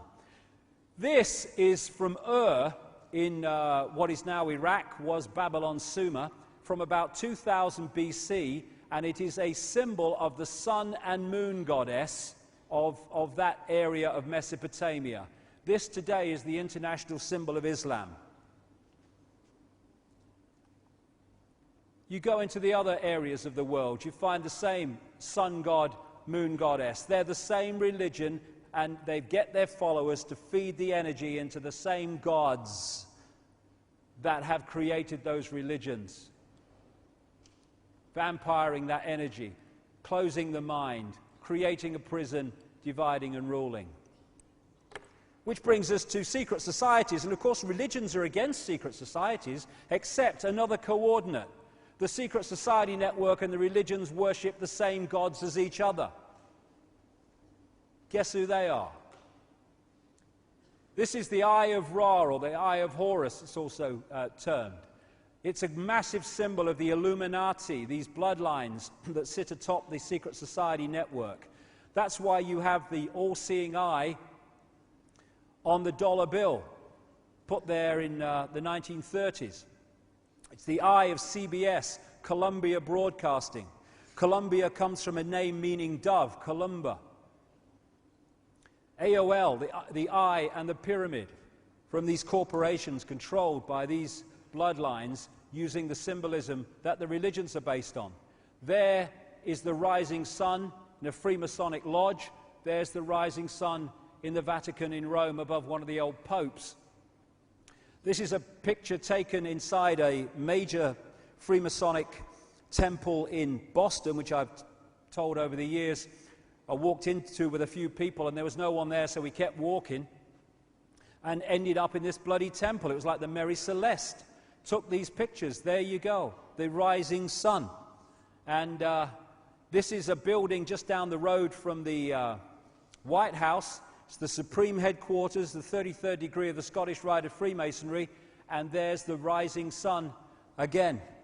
And these are the same symbols you find in religion. Washington's chair. This is above the door of Downing Street in London. The rising sun. CBS News logo, rising sun. Side of that Boston Freemasonic temple, the sun. This is the Mother Lodge of Freemasonry in London, which was the base from where Freemasonry was introduced into the new United States and the colonies, and it's in Great Queen Street in London. Great Queen is an old name in Babylon for Queen Semiramis, and so the state of Virginia was not created or named as a result of the Virgin Queen Elizabeth. It was the Virgin Queen of Babylon, Semiramis. So you've got the secret societies and the religions both worshipping the same gods while thinking they're all different. And it's possible because of this structure where all roads lead to the same few. That's how Freemasonic and other secret societies structure themselves. Most Freemasons are down here. They never get up here. And up here is not the end for the chosen few. Because the secret societies we hear about feed into another pyramid, the chosen few, the bloodline few, into the Illuminati pyramids, which are also fiercely hierarchical. And that's where the real deal is in terms of control. You can also symbolize the structure as a spider's web, with a spider in the center and different strands, different organizations, different secret societies. The closer to the spider you are, the more elite the secret society. The further out from it you are, you start to hit the organizations that directly interact with mainstream society. Somewhere here might be the Bilderberg Group. Further out might be the Council on Foreign Relations and stuff like that, which are acknowledged to exist in America. But the real deal is here, which just dictates policy down the spider's web. One of the secret societies near to the spider is the Jesuits. The Jesuits, which connect into the Church of Babylon, of course, in Rome, started by Ignatius Loyola in the 16th century. They call themselves the Illuminated Ones. Adam Weishaupt, who started a version of the Illuminati called the Bavarian Illuminati in 1776, or he was the frontman for it, was trained as a Jesuit. You find that over and over. It was the Jesuits that led the conquest of places like Africa and further afield for the colonies that followed. many of the people, significant people in the world, Clinton there and Mugabe and George Tenet, head of the CIA at the time of 9/11, are Jesuits or Jesuit trained. This is the new guy at the head of them, Adolfo Nicolas. He's known as the Black Pope and has more power than the real one. The Knights Templar and the Knights Hospitaller of St. John of Jerusalem, ancient secret societies, the second one's now known as the Knights of Malta, they lock into this structure pretty close to the spider, and they manipulate events behind the scenes so the right people get the positions of power, the right decisions are made, the right legislation is introduced. And it's the Knights Templar, there's their symbol at the heart of the City of London logo, held by the reptile figures. They control the City of London to a very large extent. This is their original Templar church made famous by the Da Vinci Code, and just down here somewhere was where the Blairs were trained as lawyers. And again, they also have massive influence, the Templars, in the Temple area of London, which controls law, not just in Britain, but much further afield. Another coordinate, the Illuminati and the secret societies connect into what we call Satanism. They're just different faces on the same network. This structure connects into the satanic ritual structure and helps to cover up and stops it getting into the public arena on the scale that it could. They have been doing these rituals to their gods for thousands of years, and so why is it a surprise that the people who are the bloodlines today do the same rituals as their ancestors always did? People like Dracula exist. Certainly they existed with this guy, Vlad Dracul, Vlad the Impaler, on which Dracula was based. He was a bloodline from the area we now call Romania, and these people are not just energy vampires, they're blood vampires. They drink human blood. These bloodlines have always done this, and they still do it. People you see on CNN. A direct descendant of Vlad Dracul's sister is Mary of Teck, who's the grandmother of the present queen. This is from a B movie, but these things exist, these rituals involving kids, these sacrificial rituals. The scale of child abuse and child torture in satanic ritual and child murder is staggering. But because of the structure, where the power structure locks into this, it's covered up and not allowed into the public arena, and it's not investigated. All through history you have had the sacrificial ritual. More than a few times connected to the demands of the dragon that the sacrifice be made to the dragon. This is a dragon in Slovenia, which is from a story there of the dragon demanding that young children be sacrificed for its benefit. And these rituals that they do, this is from the movie Eyes Wide Shut, which was very accurate in the way it portrayed what was going on and what is going on. They use these rituals. I've talked to many people who've taken part of them or observed them, to create an energy environment in which these interspace plane entities actually manifest in the ritual, in the circle, in the energetic structure that these rituals create. And the reason they're doing the same rituals in the same way now as they've done for thousands of years is because those rituals have an energetic reaction that they're looking for. So of course they're going to keep doing the same one. Bohemian Grove in Northern California, 2,700 acres of redwood forest, are another more famous place where these people meet to do their strange rituals. This is the 40-foot stone owl, Semiramis symbolism, which they do their rituals to at Bohemian Grove. And we're talking the Bushes, the presidents, the leaders of the transnational corporations, the Rockefellers, all these elite families that dictate society on all levels are taking part in these rituals to this bloody owl, Semiramis. There you go. And this is why the road system around the Congress building in Washington has the Congress building in its belly and it breaks up into an owl.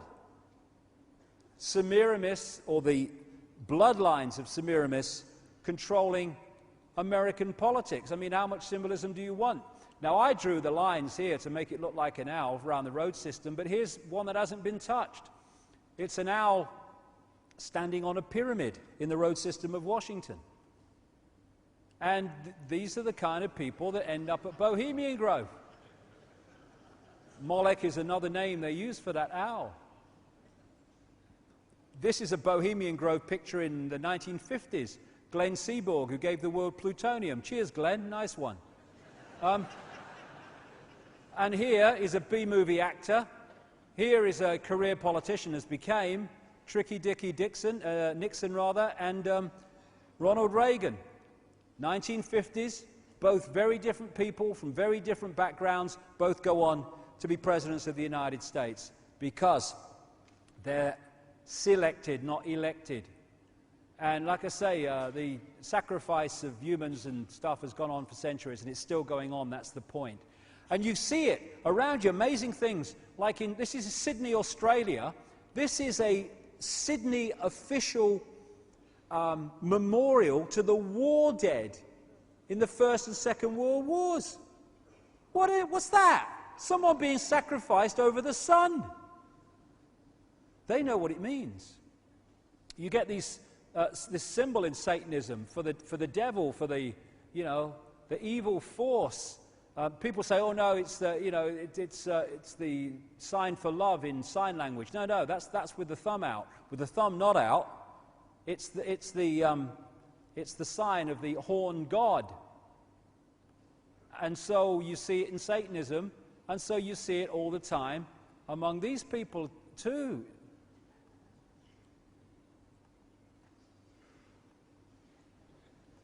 Now they say, oh no, that's the sign of some football team, Longhorns in Texas it is. Well, does she support the bugger then? Do these support it? Does he? Amazing the number of times that turns up. So, the agenda today, where we are. It's reached a point where there's another coordinate we need to address. The goal is a centrally controlled global fascist dictatorship. That's what they want. Everything that Orwell talked about in 1984 and then some. And this is the structure they want.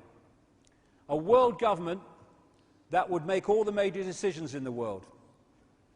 A world central bank which would control global finance.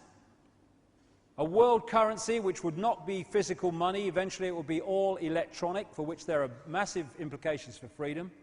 A world army which would replace national armies that would impose the will of the world government. And a microchip population linked to a global computer. When I first said that 10, 12 years ago, hilarious. Not anymore. Under that, they want 4 superstates. The European Union, already well advanced. The American Union, the North American Union is very close now of Mexico and the United States and Canada, although they ain't telling the people that. The Pacific Union, involving the Australia and the Pacific countries. And the African Union, which is already, of course, in existence. And what this is a structure to centralize power into the hands of the few and take it away from the many. And to turn the people into microchipped, bar-coded zombies. And of course, we wouldn't allow that, except that we have, and this is China today. The computer can be programmed to do that if we detach ourselves from consciousness and allow it to happen. And it's all possible because of this structure of pyramids within pyramids and the shadow people that control those in power that come and go. And behind it all is this, and then something beyond that. This creates or instigates this to hide that's going on. So the superstate agenda. Of course, like I said earlier, if you want to control the many and you're the few, you have to centralize decision-making. So that's what the European Union, all that stuff is about, and the North American Union, that structure. And how interesting that this circle of stars is a Babylonian symbol for the goddess. That's why you have the 12 stars around the head of Isis. That's why you have the 12 stars around the head of Mary in some depictions. It's a symbol of the goddess, and it's the symbol of the European Union. Another name for the goddess is Europa, of course, from which Europe came.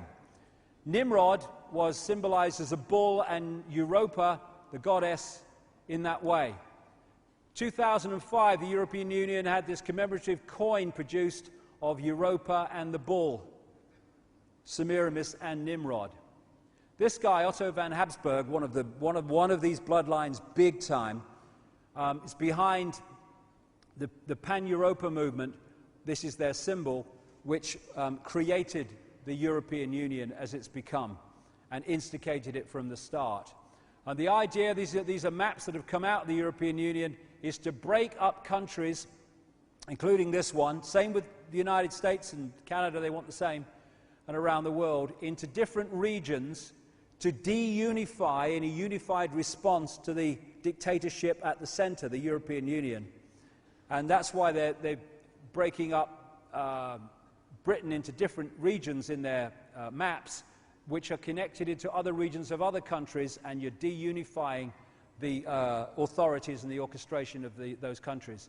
They want this become the American Union. They're already starting to organize the road system to take goods from the Mexican ports up in through America, into Canada, and turn it into one union, just like Europe. And this is another thing. The reason they're opening borders and allowing people from all different countries to come into other countries, and indeed go the other way, why there is in many areas no Mexican border with America anymore, why there is a great movement of peoples into other countries, is behind all this. And that's not racist, because those coming in and those affected by those coming in are both victims and pawns of the same force. We need to understand that. If you want to break countries up, I mean, let me say where I'm coming from first of all. I was born in Britain because if I wasn't born on a piece of land, I would have drowned. Simple as that. I don't care. I'm infinite consciousness like everyone else. I ain't British. It's just an experience. I ain't into all that stuff. But a lot of people are, and fair enough. Good luck to them. And while there is an identity of a country and a culture, that is a resistance to allowing your country to be broken up into the system that they want. So what they're doing is opening borders to bring in and cross-match people all over the place to break down. It's all systematic. We might agree with it, we might not agree with it, but it's systematic where it's coming from. To break down a sense of culture, to break down individual culture, to break down a resistance to that structure, that sovereignty, that culture being broken up. It's being systematically done. They'd have never got away with this years and years ago, but now we've got all this movement, now they can get away with it. I keep reading articles, what is it to be British anymore? That's the idea, that's what they want to bring about, because then people will say, well, there's no country anymore, there's no culture anymore, they might as well change it, don't matter. And they're doing that in America and all over the world today. It's total cynicism of the way it's done. Now, it's kind of funny. Some of the people on the left in politics kind of dismiss what people like me say about a conspiracy, and they say there is no conspiracy to create an Orwellian state. It's rubbish, you're mad, you're stupid, all the rest of it. And the next thing they do is they pick up a banner and they say, stop globalization, stop globalization. What do they think globalization is? Globalization is the centralization of global power in every area of our lives. It is the agenda I'm talking about unfolding before our eyes.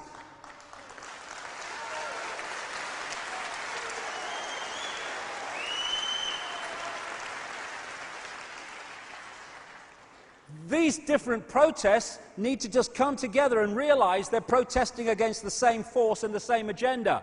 And it's an agenda for the centralization of power in every area of our lives. The World Bank, the International Monetary Fund, all these things are just pawns and creations of these bloodlines to control from the center, to create a situation where no one has independence of maneuver in their own sphere of influence or community. It's about cross-matching dependency, so this can't operate without dependency on that, and that can't operate without dependency on that. Dependence. Dependence equals control. Independence equals choice equals freedom. That's why they want to take independence away. That's what globalization is. That's why they move jobs from one country into another country and move other jobs over here, and they move this over there. It's making everyone dependent on everyone else. Free trade, love it. Wouldn't it be great if we had free trade? Free trade, freedom to exploit trade, that's what it should be called.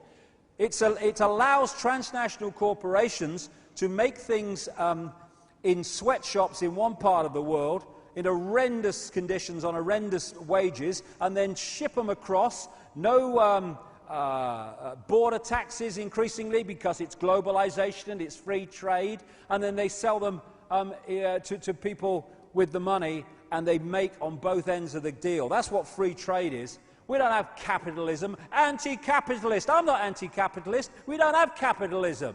We have cartelism. That's what we have. And then you hear, to a certain extent, the anti-globalization movement. It's just, there's no conspiracy. It's just big, bad, greedy corporations. Yeah, controlled by the same people. The corporations are not the origin of globalization. They are the vehicle for it. And it's all leading outside of the holographic reality to this. Homeland security, military dictatorship. This is Hitler proposing the creation of the Gestapo in Germany. An evil exists that threatens every man, woman and child of this great nation. We must take steps to ensure our domestic security and protect our homeland. I heard that somewhere before, more recently, didn't I? I think so. So, more cameras. And these cameras are not for surveillance of the general population. That's not what they're really going in there for. General population, working through the left brain, hey, honey, Paris Hilton's on, all that stuff. They're no problem. No problem at all. This is for people who are waking up. So this is in London. This was after the bombings in London. They produced this poster for the London transport, secure beneath watchful eyes. In other words, surveillance, surveillance. We're protecting you from the terrorists. And this is from Germany in the 1930s. Same bloody poster, in effect, and the same motivation. And I got sent this one, stands back in amazement. This is Sheffield Bus Station, right? Sheffield Bus Station in England. Spit and run, you'll still get caught. Every bus, tram and interchange has DNA testing kits. Spit at the staff and you can be traced and prosecuted, even if we don't know what you look like, and your records will be on the National DNA Database forever. What? I'm dreaming I'm going to wake up. Every bus, tram and interchange has DNA testing kits. They're now getting people who get the rubbish to look through it, to see what you're doing with your rubbish. And then now we've had traffic wardens turned into civil enforcement officers. I don't know if I told you this, but I will. I got sent a letter by a traffic warden a few months ago now, actually a few weeks ago, but it happened to him a few months ago. And he's a traffic warden. He's been traffic warden for a long time in England. And one day, in the last few months, he was called in by his boss, and he was given out 3 new cards. And one of the cards was giving him authority to be a traffic warden, fair enough. The second card was what they call the PACE card. This is the words that a police officer has to say to when he arrests someone. You don't have to say anything, but if you don't say all that stuff. And the other card was the right for this traffic warden to enter property. And so this is a nice guy. He said to the boss, "What are you doing? What's all this? I don't want these. What's this? Not a job of traffic warden, I take tickets." And he was told, just take them home, put them away, and until further notice. A few days later, an old friend of his who's a policeman is walking out the police station with his briefcase, and there's a few traffic wardens together, and he came over and he chatted away. And then as he was leaving, the policeman called his mate over, the traffic warden who wrote to me, and he said, look, he said, about 3 or 4 times he said this in the conversation, don't tell anybody, but you're my mate, I want to tell you this. He said, I've been working in this county, and there's someone like me in every other county, and we are preparing for a war that's coming. And they're expecting great civil unrest when this war happens, and the military and we, the police, will be at the front line of dealing with the unrest, and people like you, traffic wardens, CCTV camera operators, private security firms, will be brought in to do the jobs that police are doing. And it was a few weeks later that I picked up the paper and I saw that traffic wardens were being redesignated from traffic warden, just traffic, to civil enforcement officers. This stuff is building so fast. And now they want us to tell on each other. Report your friends and suspicious behaviour. I've got a mate, he went to that David Icke bloody website. Yeah. And what they're doing is they're offering money for people to do it. That must be worth £5. There you go. How to tell if there's a terrorist in the airport. There you go. No problem. Piece of cake. So now we're having surveillance on the internet, shut up, all this stuff, free speech zones, I love that, how Orwellian. And what it's about, oh God, I could talk all night, God, the time. What it's about is basically turning humanity into the same situation that you have with laboratory rats and mice, where you have them in a maze, and when you go down certain channels of the maze, they get a shock. When they've been shocked a few times, you can take the electrical equipment out, and that mouse or rat still won't go down that, because he's been manipulated and programmed not to go down there through resistance. And all the time now, we're being told, don't do this, can't do that. Your rubbish is 4 inches too high in your rubbish bin. You go to court. Oh, you've dropped an apple core. Call the police. All this stuff. And I'm not exaggerating. These things are happening. And it's all about bang, bang, bang, bang, bang, bang, bang, bang, bang. All these things. And it's about programming the laboratory rat, as they see it, into conforming through not wanting to meet the resistance, into acquiescing to this agenda. Sod that.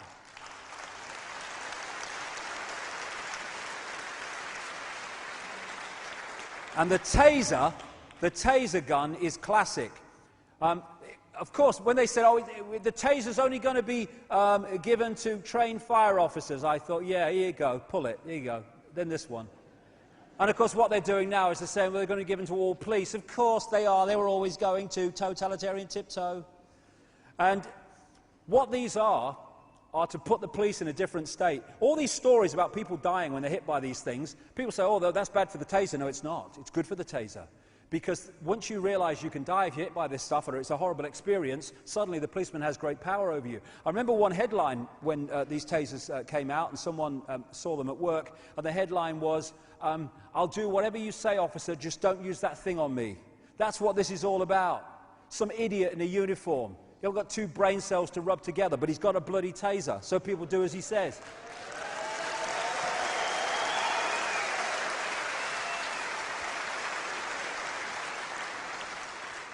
And then we've got political bloody correctness, another coordinate. That ain't about human rights. That's about taking them away. On my website, I do a lot of stuff at the moment about what's going on in Canada, and some people have said, oh, why do you do so much on that? Because it is an absolute epitome of the way they want every society to be. What is happening is that people are being stopped from saying things if they upset or could upset others or could open people to ridicule and all that stuff. Well, soddy now. Most of the bloody British media should be arrested if they're bloody opening people to ridicule. But anyway, but what's happening? And people say, well, that's good. Well, it's not good. Because, you know, if you don't like people having an opinion about you, well, you know, it's too bloody bad, really. Too bloody bad, you know, get over it. You know, it's all it is, a few bloody words in someone else's opinion. They might even be wrong. They have a right to be wrong, because if we don't allow people to be wrong, someone's deciding whether they're right or wrong, and we've lost our freedom, mate. So get used to it. Now, what's happened in Canada is that Muslims and Jewish people and stuff like that have taken people to this Human Rights Commission, all that stuff. But what they don't realize, some gay activists have done the same, what they don't realize is that the same laws apply to them. So now there's a thing in Canada, for instance, where a woman has taken a gay club to the Human Rights Commission for breaching her human rights, for not allowing her in because it's a gay club for men, right? So what it's doing, if you look at it, is not protecting human rights. It's using different elements of minorities to take other people's rights away. And so they're cross-referencing again, and everyone's taking everyone else's bloody rights away under political correctness. You know, people say, oh, you can't call someone a cripple. Well, hold on a second. I've got an arthritic hand. The only thing I can do is press a key and type me books, or press that, right? It's crippled. It might not be a modern word, but it's crippled. Tell me it's crippled. Why? Because it is. I mean, let's get over it, for goodness sake.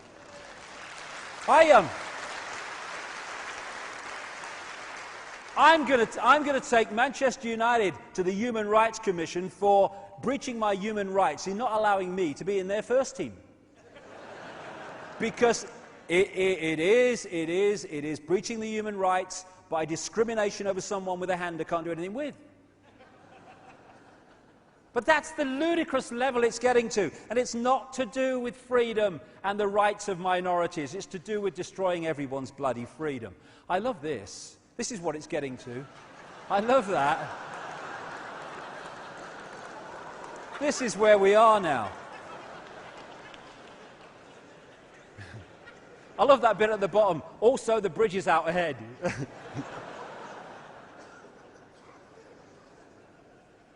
War is peace. This is all Orwellian language, of course. And it's all to do with that. Who's in your head? What they're doing is programming the computer. That's what the microchip's about. In a desktop computer, the central processing unit, the brain of the computer, is a microchip. Once you get a microchip into this body computer, you can start to affect its mental and emotional processes and its energetic state. That's why they want people microchipped. Yes, on one level it's about electronic tagging, but it's about much more than that. It's about, once you get a microchip inside you, that microchip can be manipulated from afar and can affect you individually or en masse and manipulate the way we think or don't think and emotionally. Say no to the microchip under every circumstance possible, and they're much smaller than this now.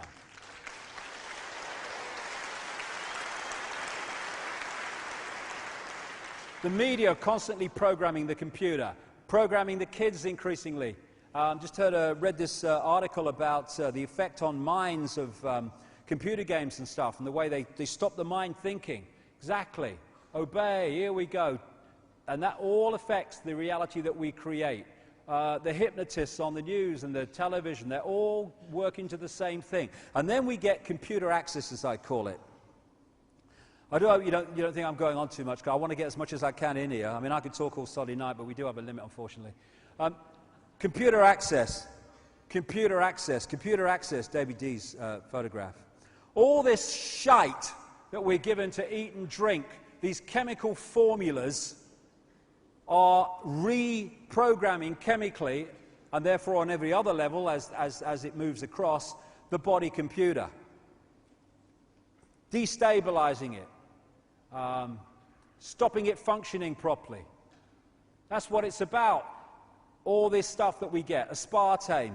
It's a brain aspartame. It's a brain suppressor. It excites brain cells and kills them. It affects the way we decode reality. They tell pilots not to have aspartame drinks before they fly in the military in America because it affects their ability to fly, because it affects their brain state.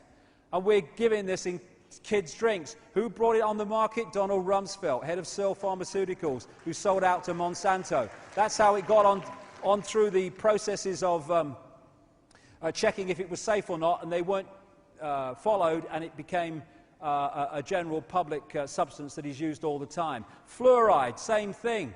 Brain suppressant, used in the concentration camps in Germany to suppress the inmates. Genetically modified food designed to genetically modify us. Monsanto, one of the major Illuminati corporations on the planet. Vaccines. 25 sodding vaccines for kids up to 2 years of age. Beam me up, Scotty, it's sodding mad down here. What are we doing?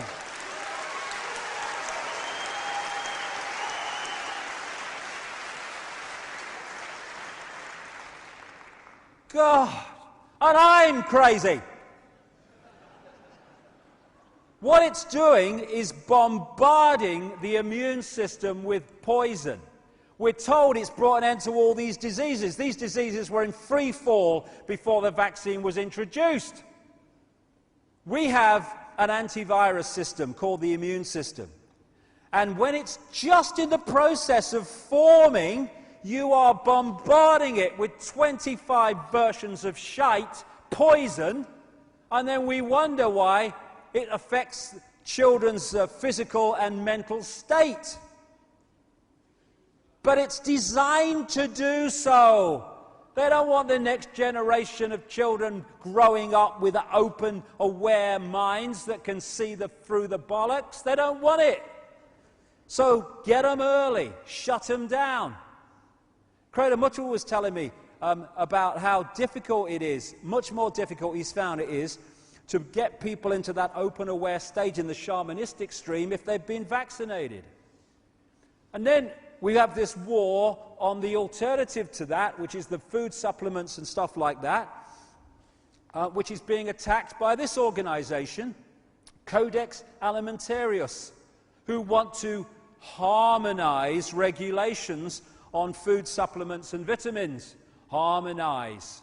Centrally control, brackets, harmonize. And who started this codex, which is short for food code or food book? Fritz Termeer, the highest ranked scientist working for IG Farben in Nazi Germany that was behind the Auschwitz concentration camps, who did 7 years, or sentenced to 7 years for war crimes, and thanks to the Rockefellers came out after 4, and then became chairman of Bayer, which was a constituent part of IG Farben. In the 1960s, he started this Codex Alimentarius stuff, and now it's reaching a point where they want to harmonize it to the point where they're giving control of these supplements to the transnational drug corporations and to governments so that we no longer have the choice even of using them. And it's all connected. Harmonization. Harmonization. That means this. International law. It's the new great buzzword we hear all the time. International law. What is international law? It's a law that everyone on the planet has to obey. If you want a global fascist centralized state, what do you need to impose that? International law. That's why it's being talked about all the time. We have this electromagnetic soup that we're living in. Even some of the mainstream newspapers are talking about this. All these sources of electromagnetic and microwave, these are some of the places that they hide these microwave transmitters and phone transmitters and communication transmitters. So we don't even know how many are really there, because not all the ones we see are all the ones that are. Tetramasts in Britain and such like. And this is what happened when purified water was used on a plant for 9 days and microwave water was used on the same plant for 9 days. I won't go into that, but the effects of this electromagnetic fog is affecting the pituitary glands and the pineal glands, which connect into psychic sight, other dimensional sight, third eye, and all this stuff. It all comes back to the same thing, closing people down. That's what it's about. The chemtrails, full of metals, which I believe, which are poured out into the sky. You see them crisscrossed in the sky. Everywhere I go in the world, I either see them or people tell me it's a regular occurrence. Even I went to see Crater Muchwa near the Kalahari Desert. There were the bloody chemtrails going across the sky, pouring out, creating these crisscross. And contrails, which are the condensation trails coming out of planes, they disappear immediately because it's to do with heat and temperature.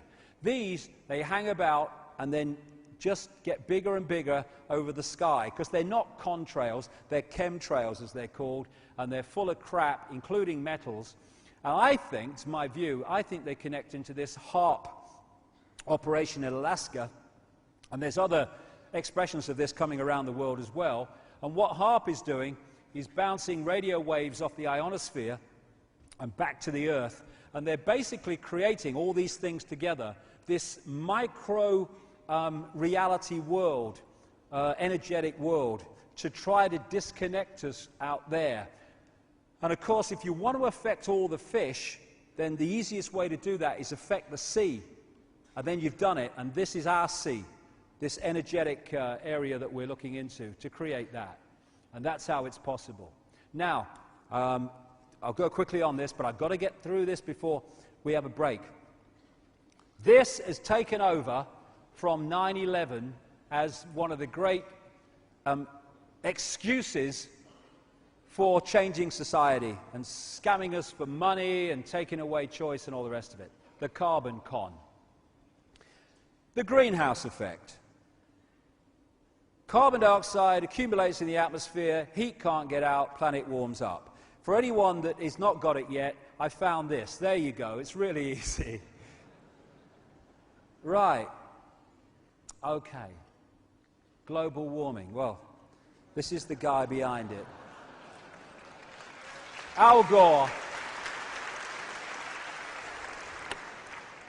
You pick up different little understandings as you pass through life, and one of them I picked up a long time ago: if Al Gore's involved, it's a scam. That's a good one.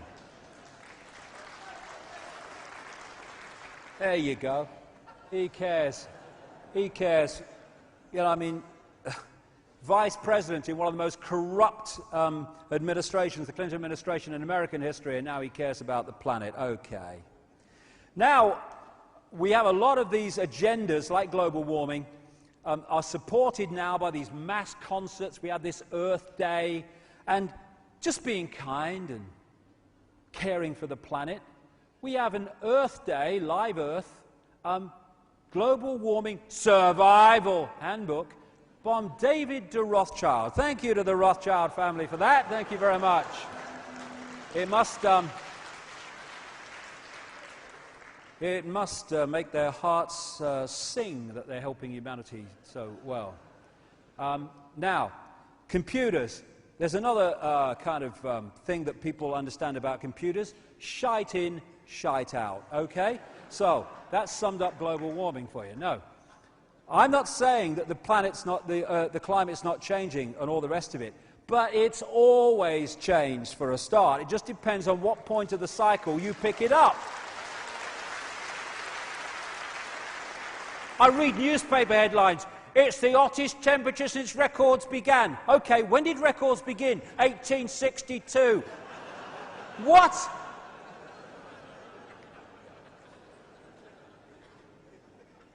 That's 10 seconds away in weather cycles. Talking about, man. Well, he told me to put crap in. He wanted crap out. I gave him what he wanted, yeah. He's nice, Al Gore. Survive. Global warming, survival. Oh, my God, the planet, our children, oh, my God. Frighten them. For survival, oh, my God. And if they're frightened of surviving, they'll give their power away to people they think might help them survive. Give us your money, give us your carbon tax. Let's look at your foot. Hey, what's your footprint? There you go.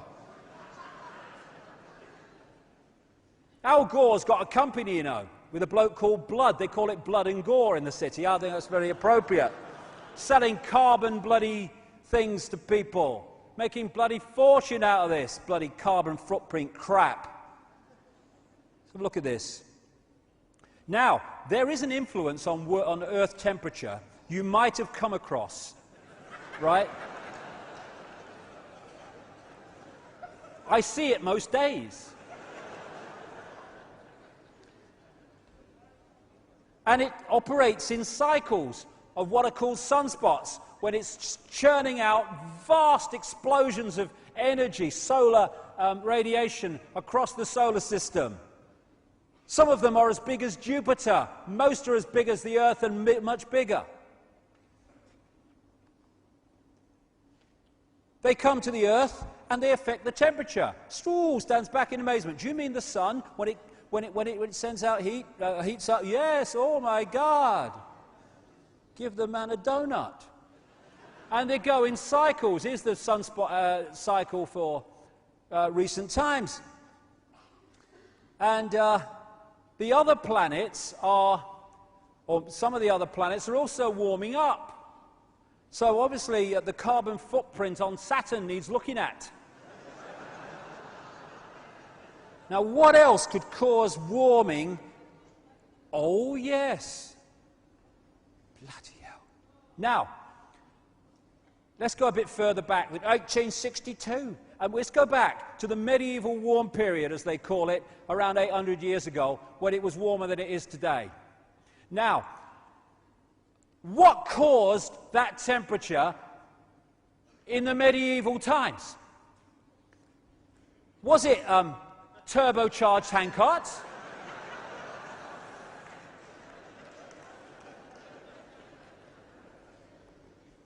Could have been flatulent horses. Could be. Anything's possible when you're making it up. Dobbin's got the wind. I think we're in for a hot summer.